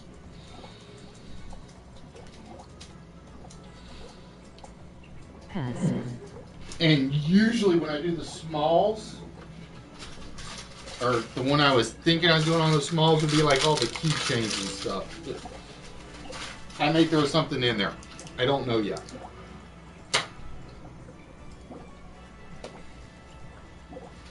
So we're looking for 691 kilometers. Again, we are looking for the European capital that is 691 kilometers. Mark is locked out at the moment.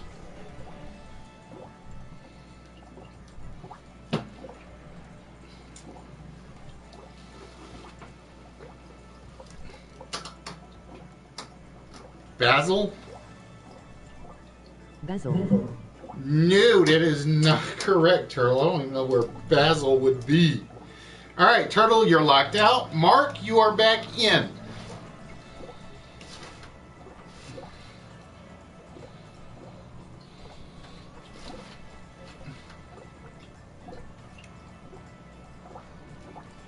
Correct, Mark. It is indeed Budapest. Budapest. All right, you have taken control, Mark. Do we continue or do we pass on the rest of this category list?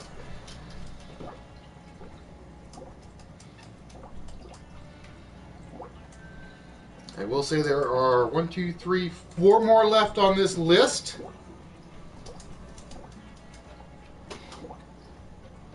Paris. All right, Mark says we continue. All right, Mark, you have control. The next one, and this is for you only, 601 kilometers. 601 kilometers.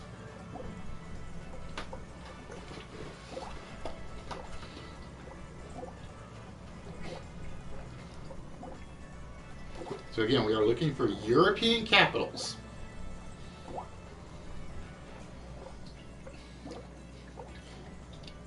Correct. It is Luxembourg. I will give you Luxembourg because I knew where you were going with that one. All right. 577 kilometers. Luxembourg. Luxembourg. 577 kilometers.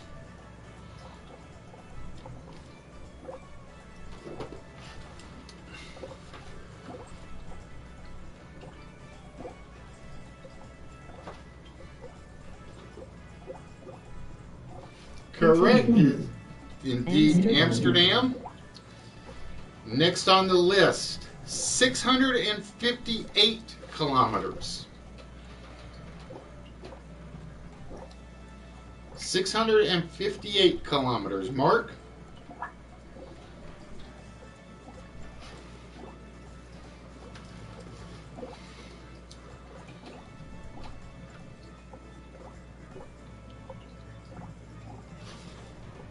Correct. It is indeed Vaduz.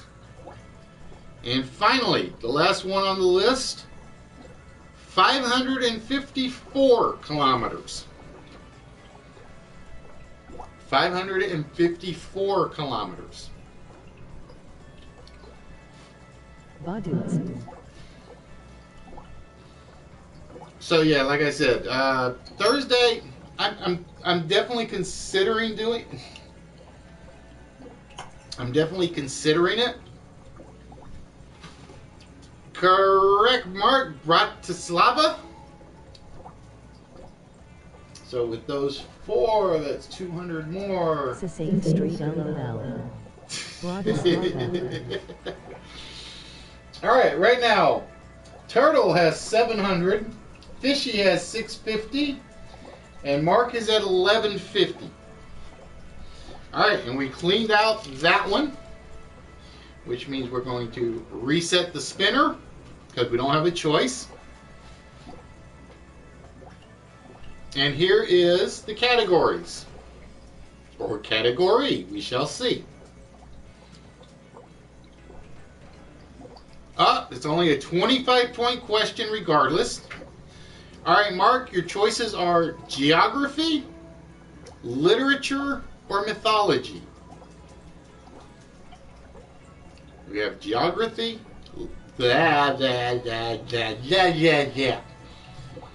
geography, literature, and mythology.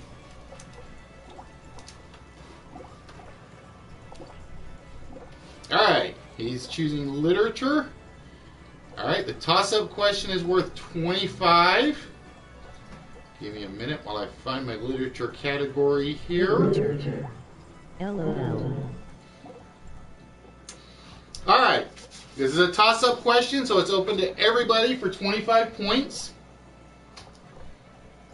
We know Thomas Lanier Williams III, better known as what author? Thomas Lanier Williams III is better known as what author?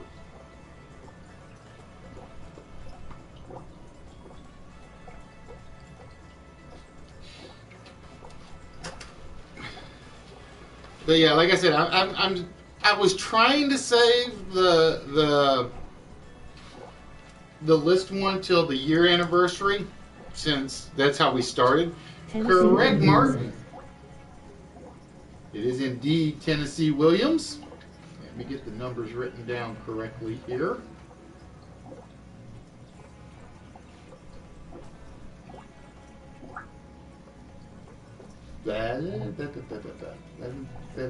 Okay. Because I was trying to save the special list till the year anniversary, but I may do it Thursday. I don't know yet. It just all depends. All right, Mark. It means you are in control of the list, and there are 25 points each. So you can't win on this question, but you can get a lot closer. I'm going to give you a character from a Tennessee Williams play or story. You have to tell me which play or story they're from. Okay, so I'm going to give you the character. You have to give me the play or the story that they are from. And your first one is Laura Wingfield. Laura Wingfield.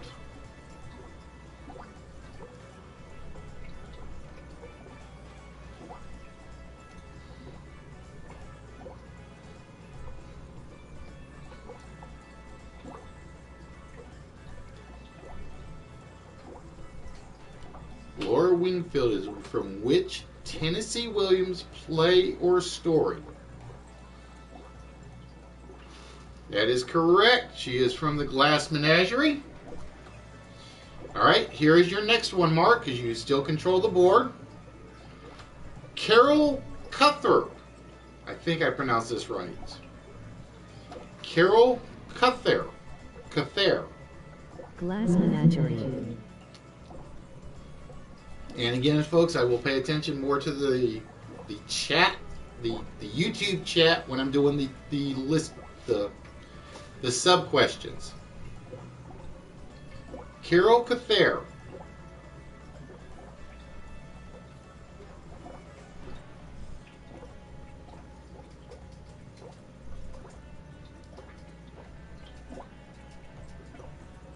Ten seconds left.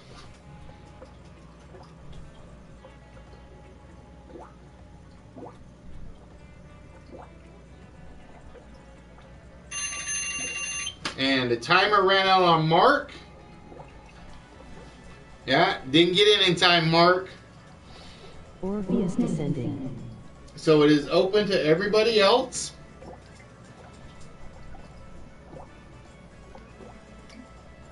We are looking for Carol Cathair.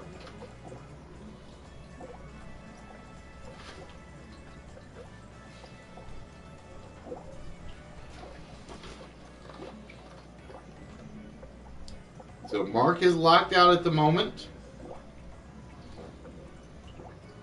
Carol Cathair is a character in which Tennessee Williams play or story?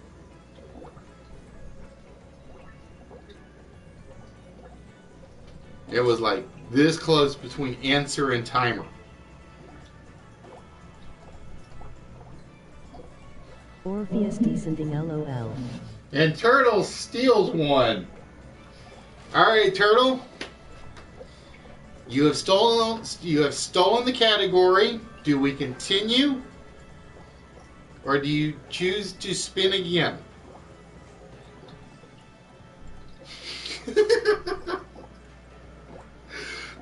It was that close. It really was, because I heard the bell, and right as I heard the bell, or right after the bell finished, his answer popped up.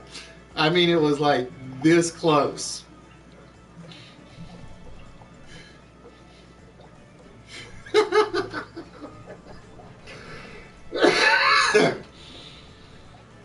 Alright. Apparently Turtle does not like Tennessee Williams. Spin. Alright, Turtle. That puts you at 725. Mark is at 1200. Fishy is at 650. This is actually fairly close considering.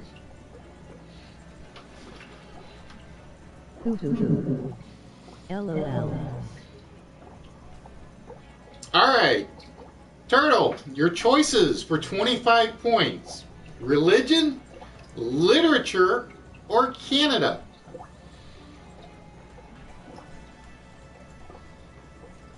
Religion, literature, or Canada? Turtle, which one would you like? Because you can't go off the board, because you have no wilds to go off the board with.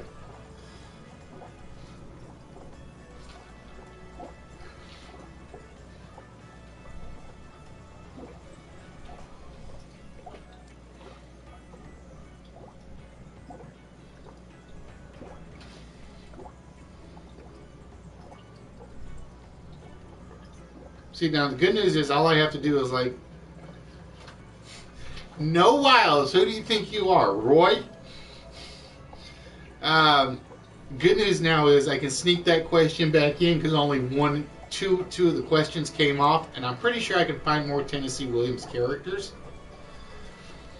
But I got to find a toss-up question related to Tennessee Williams to get it back in there. Mythology LOL. Canada LOL. All right. Here is Canada question number 3 on the board. And this is a toss-up for everybody. Canadians Scott Abbott and Chris Haney invented what? Give me his poems LOL. Canadians Scott Abbott and Chris Haney invented what popular household board game? Canadian Scott Abbott and Chris Haney invented what popular household board game?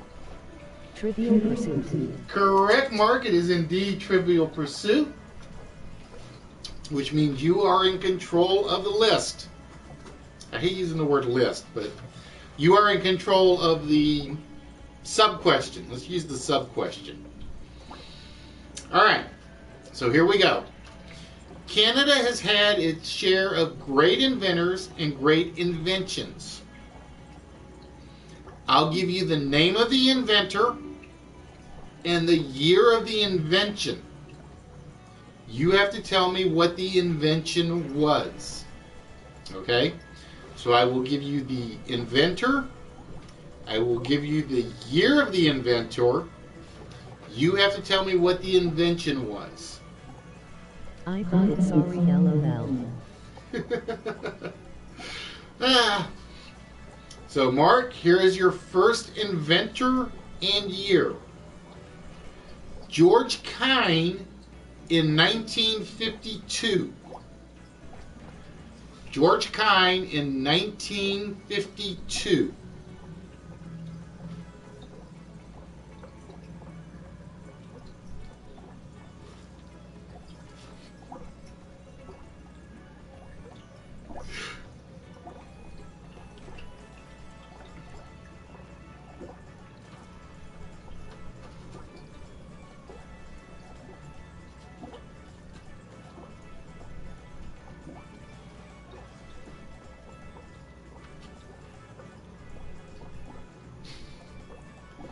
Correct. He did invent the electric wheelchair. That's 2 so far. All right. Mark, here is your next one. Benjamin Franklin Tibbets in 1842. Benjamin Franklin Tibbets in 1842. Bad coffee. Electric wheelchair.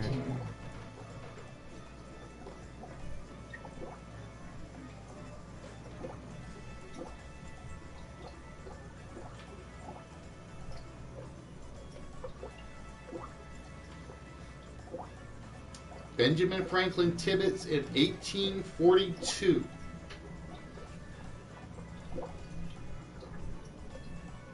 You're down to 10 seconds per my time list. Just to let you know.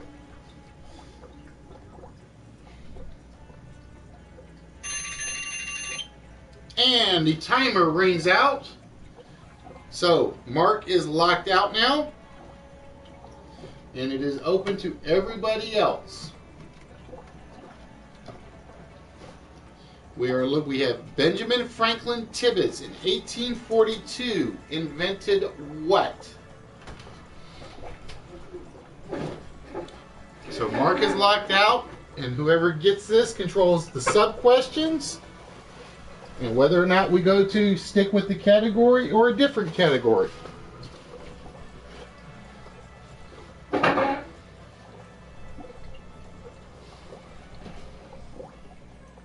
Practical compound?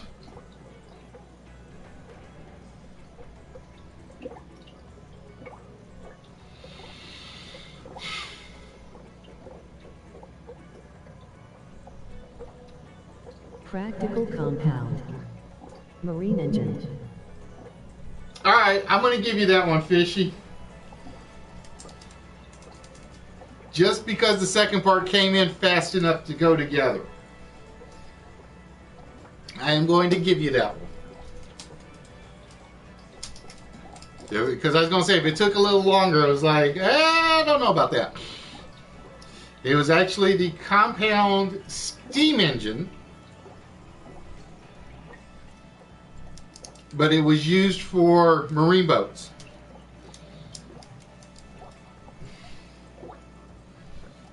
All right, Fish, I will give you that one. So it is your choice.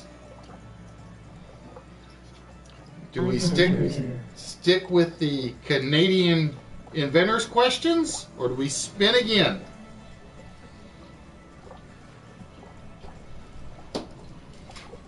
Ah! I can't hold on to my pen tonight.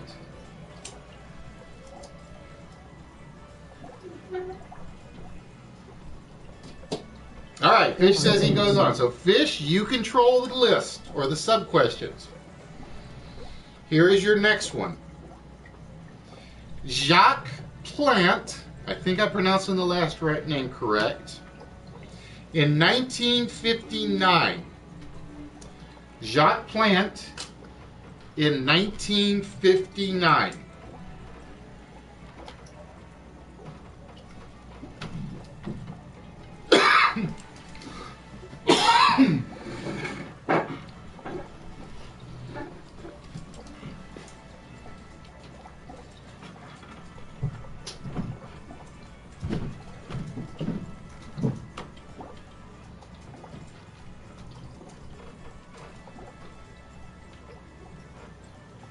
Ten seconds left.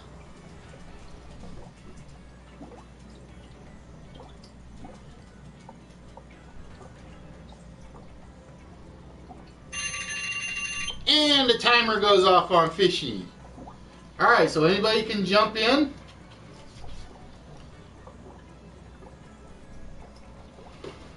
We are looking for the invention by Jacques Plant in 1959. Fishy is the only one that is locked out at the moment.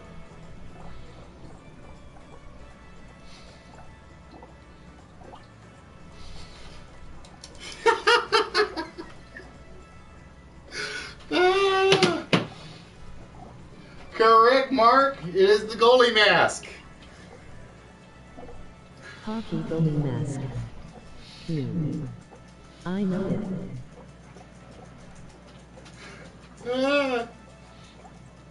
All right, Mark, you have control. Do we continue? That's two people have been hit by the timers now. Which means 45 seconds is pretty good for this one, I think. He was a hockey player. Yes, he was. All right, Mark, do we continue with this sub list or do we spin again?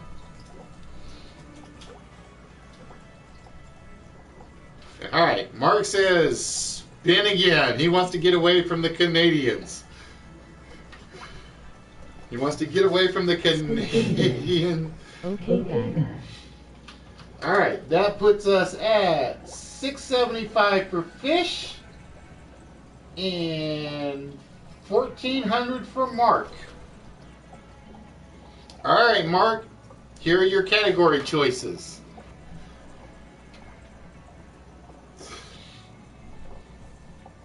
We have literature for a 50 or mythology for 25. Mark? And there are no wilds, so you can't go off the board. Literature for 50 or mythology for 25.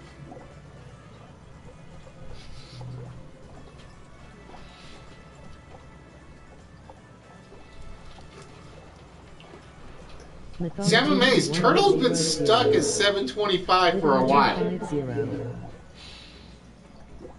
Alright, literature. Let me go find my literature list again. This is the hard part because I have to actually cycle through them to get to them.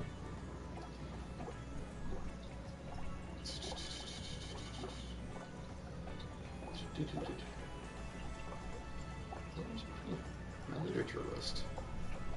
Oh, there we go. Okay. It's an open question for everybody for 50 points. Who wrote the novel Murder from the Past in 1940, but decreed it should not be published until after their death, making it their last novel? Why do I have... Okay, that's a weird question.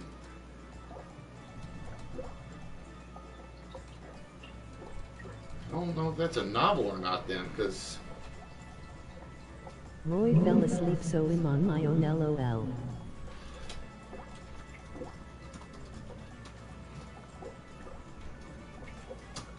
That is correct, Mark. Give me one moment. I want to check something. I'm trying to figure out why my category, my sub list doesn't match my question. Agatha Christie. Agatha Christie. Give me a second. I want to check something. I mean, I'm going to use this list, but trying to figure out why it doesn't match.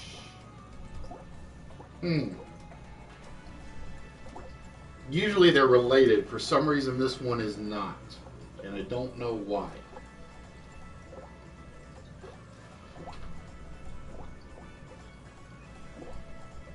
I have no idea why. Oh, I know why. Okay.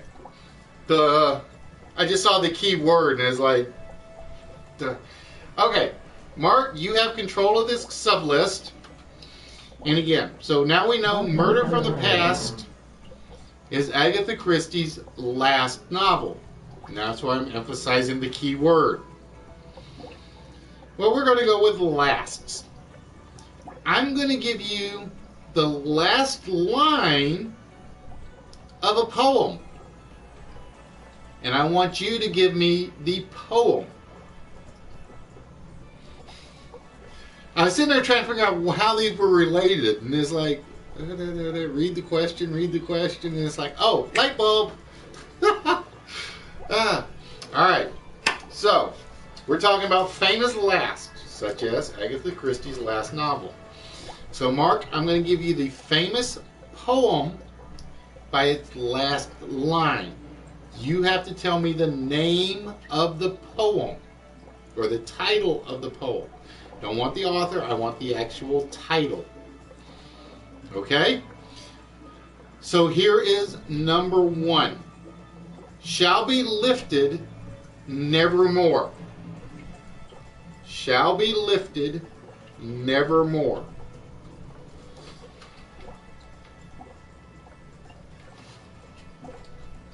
And again, each of these are worth 50. So if you get all 10, that's 550 points. That'll put you one question away from winning. Correct. It is the Raven. All right. Here's the next line for you and you only, Mark. Dare frame thy fearful symmetry. The Raven. Dare frame thy fearful symmetry.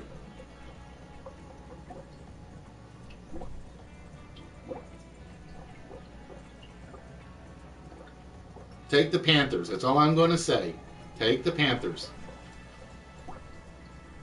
Dare frame thy fearful symmetry. Correct. The Tiger. I will even give you the misspelling because it's spelled T-Y. But I knew which one you were referring to. All right. Here's your next one. Ye know on earth and all ye need to know. Ye know on earth and all ye need to know. Tiger, tiger, burning bright. That was like my favorite poem as a kid. It really was. Ye know on earth and all ye need to know. Correct. Ode on a Grecian urn. All right. Here's your next one, Mark. Ode on a Grecian urn. Through Eden took their solitary way. Through Eden took their solitary way.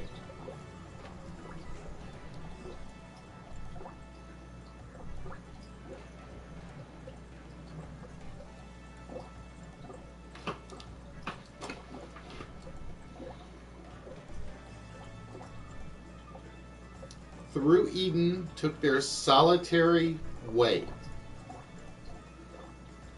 That is correct. It is indeed Paradise Lost. All right. Here we go, Mark. Your next one. Thence we came forth to re-behold the stars. Thence we came forth to re-behold the stars.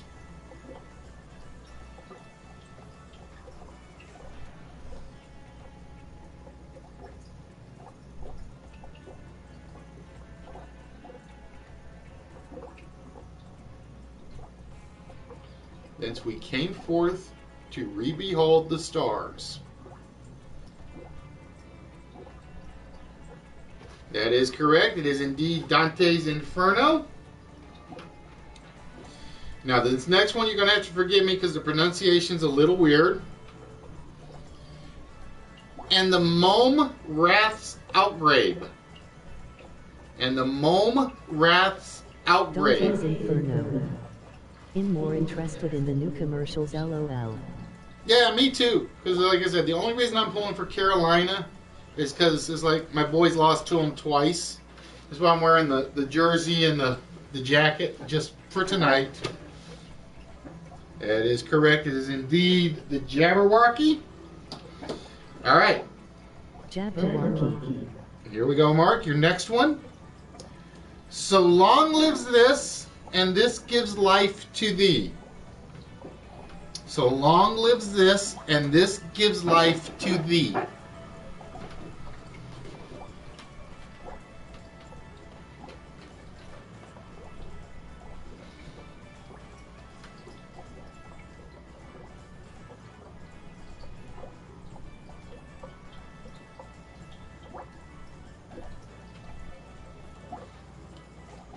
So long lives this, and this gives life to thee.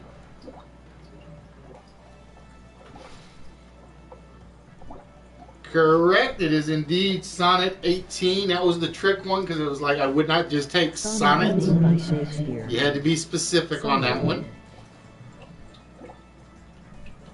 All right. Here's your next one, Mark. And drunk the milk of paradise. And drunk the milk of paradise.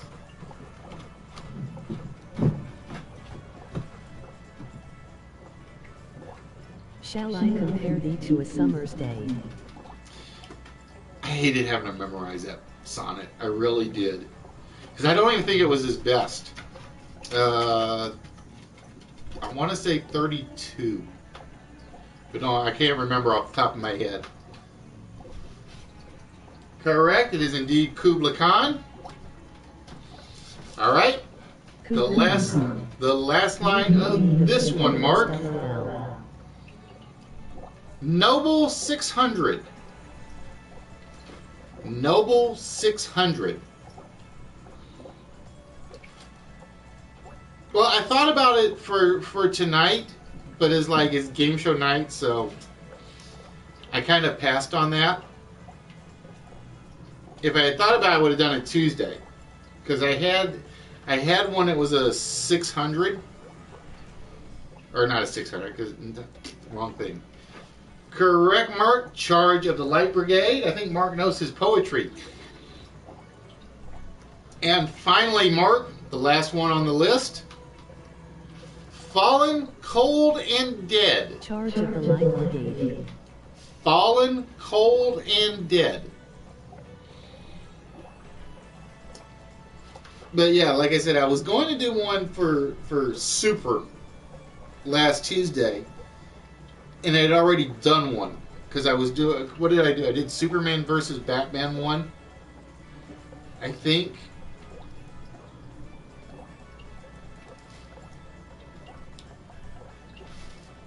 Correct. Oh, Captain, my Captain, and Mark sweeps the category to put him at 1950. So, Fish, Turtle, and anybody else that's watching, you guys got to lock him out from here, or probably it's only a 25-pointer coming up on the next spinner. My Captain.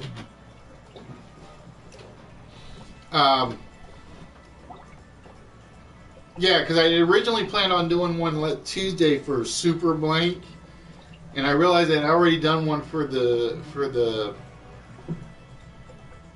what was it for? I want to say it was for the Superman versus Batman Give me a double. Movie.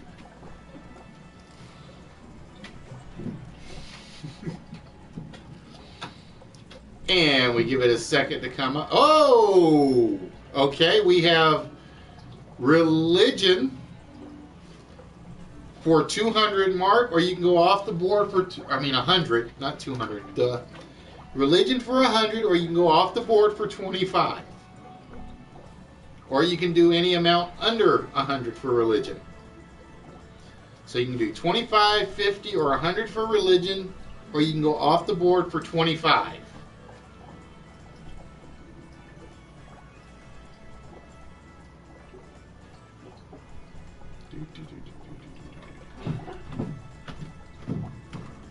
Amen.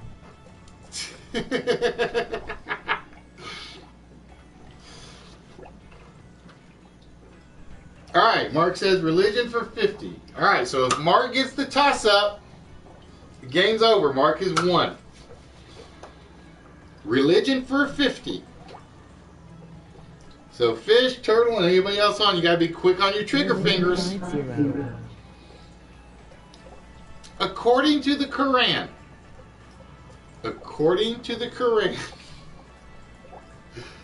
Satan is actually an evil version of what type of creature?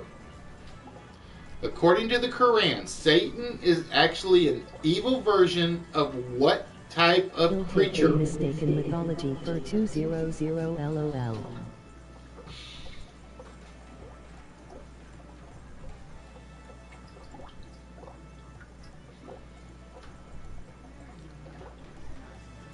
According to the Quran, Satan is actually an evil version of what type of creature?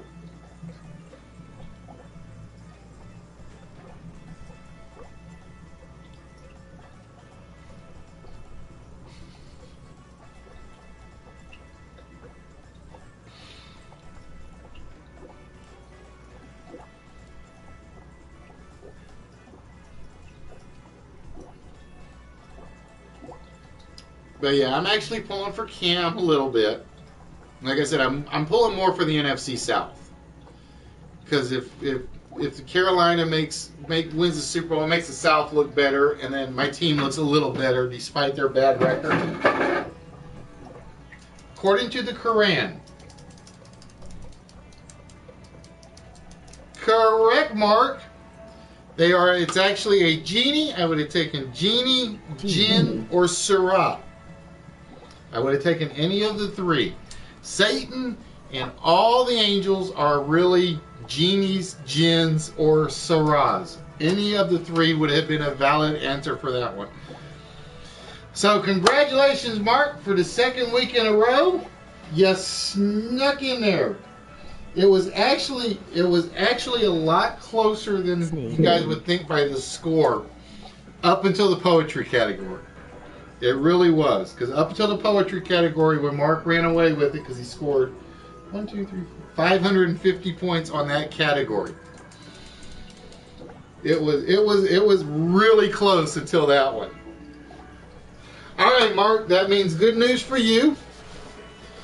I'm gonna have to see if I can undo the tape. So you basically get your choice, sir. We have the Full Metal Panic DVD set, or we have the Mighty Mugs Megatron. So it is your choice as to which one of those two you want. I know which one Fishy's saying take. I don't know which one Turtle's begging you to take, because I know which one Fishy's interested in. That I do know.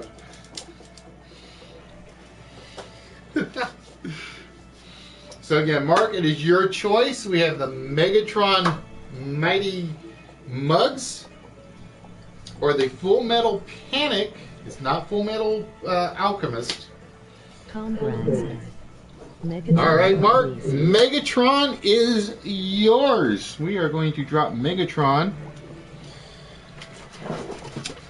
If I'm lucky, I can cut the tape and put him in this package as well. We shall see. So congratulations, Mark. He is yours. But yeah, that was actually really close. That could have gone any way till Mark ran away with the poetry category. It really could have. And of course, that means I got to start getting rid of some of these questions now. Let's see. Because let's see. Surprisingly, no soccer ones even came up. Let's see. What else did not come up? Give me a minute, Turtle. Give me a minute. I will get there. I promise. So I got 3 Canada questions to trash. And I can actually keep the sub list, so I got to come up with another genie question.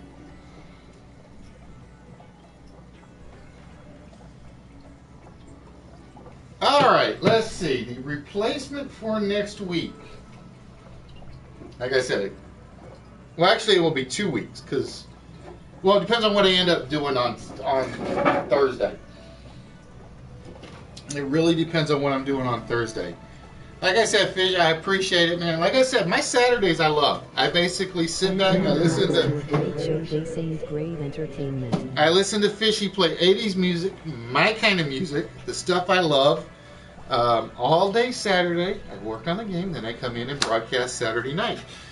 Oh, let's see, what is on... No, that I definitely am not putting out this week. Or on the next one. Ooh.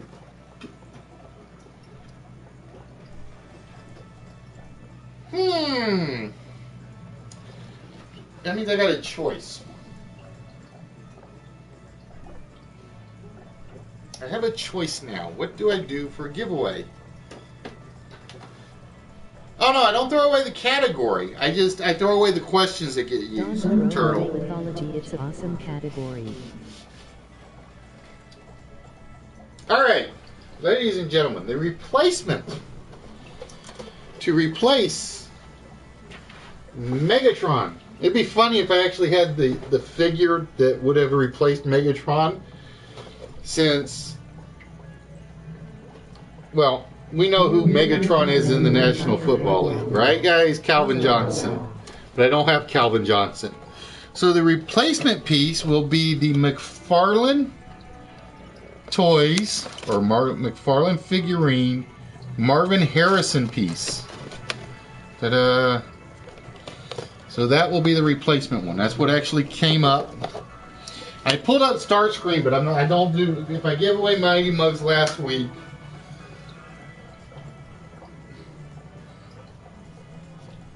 $5 a.m. and not tired.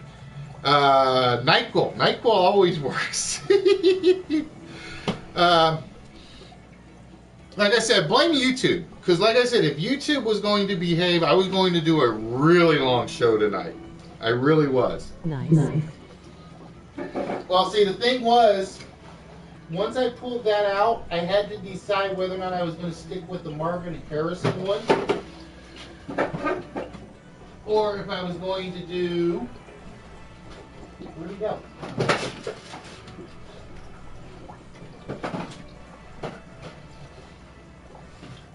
And the only reason I was debating is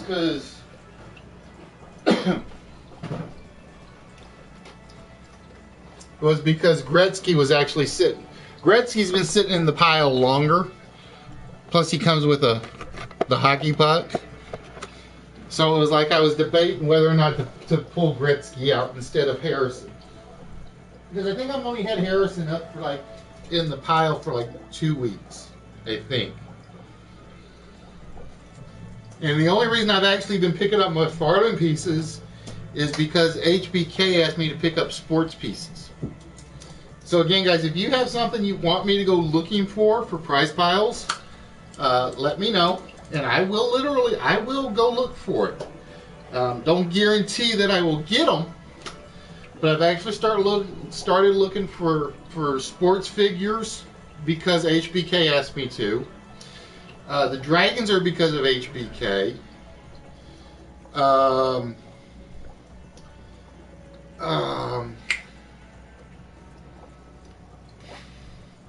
The Kiss stuff is because Rob asked me to.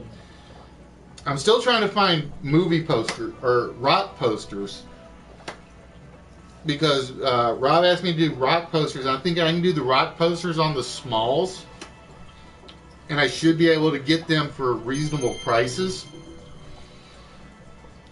So I'm thinking the rock posters will end up going on some of the list giveaways.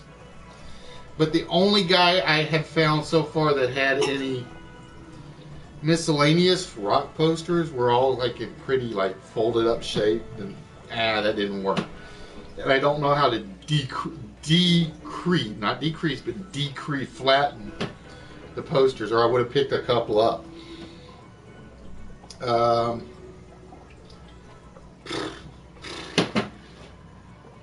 But yeah. Oh, I figure, Mark, since you came in late, I'm going to show off something I picked up. I've been bragging, and for those of you that don't know, please follow me on Instagram, because I always show off all the goodies on Instagram before I show them on air. I always do. Use iron LOL. No. This is like the good toy that I picked up on the auction that I'm giving away. Just so you guys know. Now the only thing is I don't think the voice thing works. So he may need batteries. I don't know if he actually uses batteries. Oh yeah. He uses 3 AA batteries. Ha! So I'm assuming the voice function works on it. I can't test it because I'd have to unhook it. And he is like hooked in like really heavy. But he like moves his arms. And he's got the blaster too. That's the best part. That's the reason I wanted to pick him up to give him away. Aha, my Marcian again. Well, you can't follow on Instagram, Turtle. Why not? It's not Listwits on Instagram. It's just a Saint fan. Because I use my PSN name for my Instagram account. I will tell you that right now. But yeah, all my goodies show up there with the exception of the NASCAR cars. Which, if I thought about it, I should have done one of the NASCAR cars, but yeah. See, I know which two you want. You want the DVD, the manga set, and the Martian. I already know that. But yeah, like I said, guys, I will not be here next Saturday. So it's basically I'm taking Friday off from the office because we're going to head over to the couples retreat for Valentine's Day. So make sure you guys give your Valentines really special love. Not just next weekend, but all the time. Tell them how special they are. You don't even have to buy them anything. Just a I love you is all you need to say, and they do appreciate it. But ladies and gentlemen, it is always fun. Like I said, other than the fact that I'm yelling at YouTube and Sony for not getting their act together.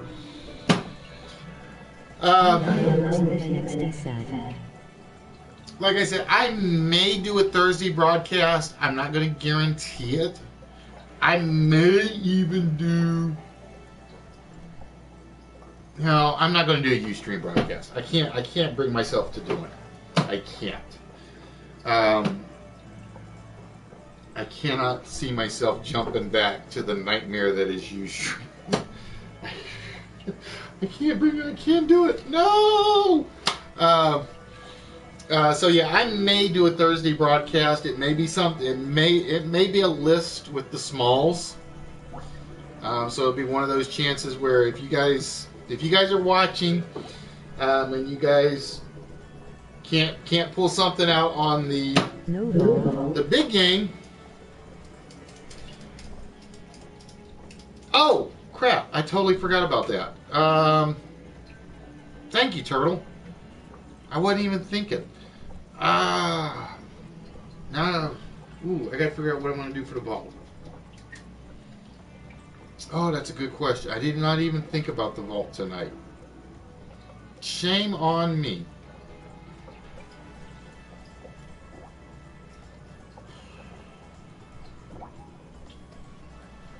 Oh, no, there's no vault because I didn't finish the bonus game for the Joker's Wild Stuff. That's why I don't have the vault set up for this one.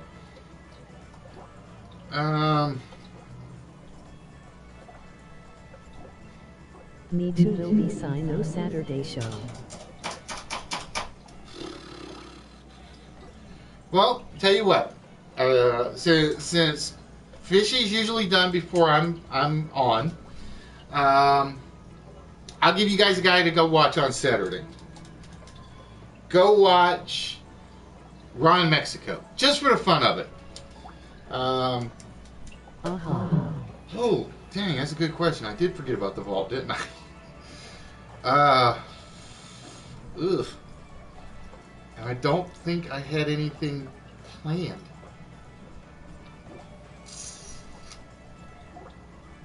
Ooh. I did not. I spent all this time working on the Joker's Wild trivia part to see if the. That was my other question. Before I forget, does the 10 questions sub list for those of you guys that participated worked? Or do you guys want me to go back to the standard one spin, one trivia toss up question? Because again, the difference is with the 10 question list is a lot easier for me to put together longer categories. I will tell you guys that right now.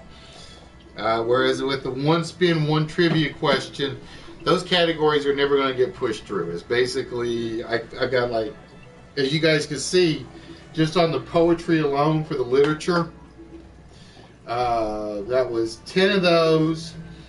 We had the one toss-up question. We had the one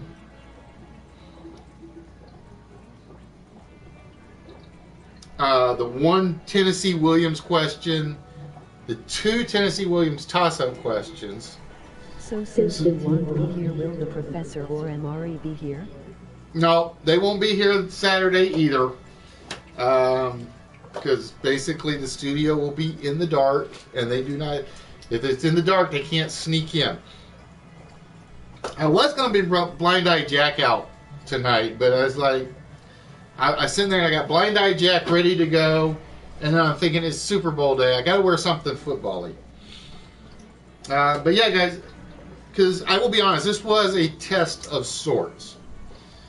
So my question is, does the sub-question setup work better for you guys, or do you guys prefer the one question, one spin routine? I actually prefer this one, but I want your question. I want your opinions. And also have a date with Catwoman, LOL. No, I'm trying to convince Batgirl to show up, though. That's who I've been trying to convince. But I don't think she's going to do it. Batgirl is like kind of like not so much. Yeah, I think we're going to end up skipping the vault tonight because I did not come prepared for that one. I'm ashamed of myself. I can't believe I didn't even think about that. Dang it. Damn you, Turtle, for pointing out what I forgot to do.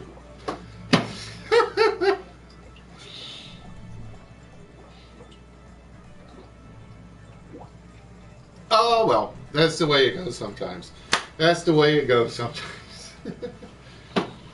And my problem is I'm like you right now, Fishy. I'm like wide awake, but I'm only going to do the one game. So it's like,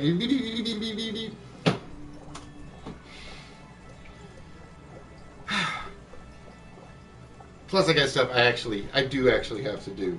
Yeah, we're blaming Roy. It's all Roy's fault.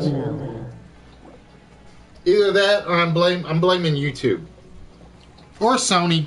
I'll blame YouTube or Sony because I'm in the mood to blame both of them for the live from PlayStation not working. Besides which, I still got I'm either going to I got to figure out if I'm going to call them and ask them or if I'm just going to email them and ask them. I haven't decided. I might be nice and just go the email route to start with.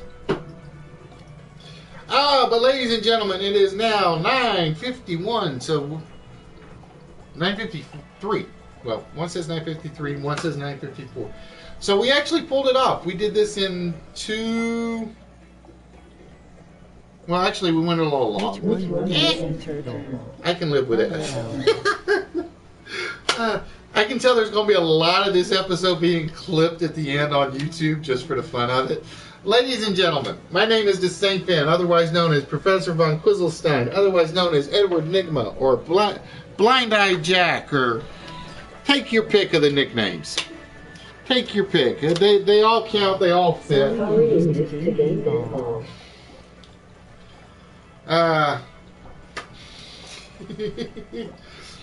Yeah, I think that's my fault, actually, because I did not put the bonus game together like I had intended to do. I've spent all the time working on it, getting the sub-questions going. I forgot about the mechanics. Technical difficulties. But ladies and gentlemen, I am just Saint Fan. I am Professor Von Quizzlestein. I am Edward Nigma, Blind Eye Jack, and on occasion, the Replica Doctor. But I want to thank you guys for joining us. It's been a little bit longer than normal tonight, but that's just the way it goes. We will be back on Tuesday night. I promise you that. But we will not be here on Saturday. I will make a decision on whether or not to pull a minor episode Thursday night or not. For those of you in Europe, that'll be Friday morning. Like I said, it will probably be short and sweet because, like I said, I gotta get ready to go do the adult retreat. But ladies and gentlemen, as always, it is fun. It's been enjoyable. It has been a pleasure. And like I said, the one thing that did not go right is YouTube and Live from PlayStation just do not seem to agree for my broadcast for whatever reason. Hopefully that'll get fixed in the near future. But ladies and gentlemen, I want to thank you guys for being with us. Hope you had as much fun as I did. Again, congratulations, Mark. Like I said, I'll probably cut the tape on the package, slide the other one in, or re-wrap it, because I know the first one's completely wrapped right now. But with that, ladies and gentlemen, we will wish you a good night, and we will see y'all on Tuesday. Have a good one. Until then. Text to speech unavailable here.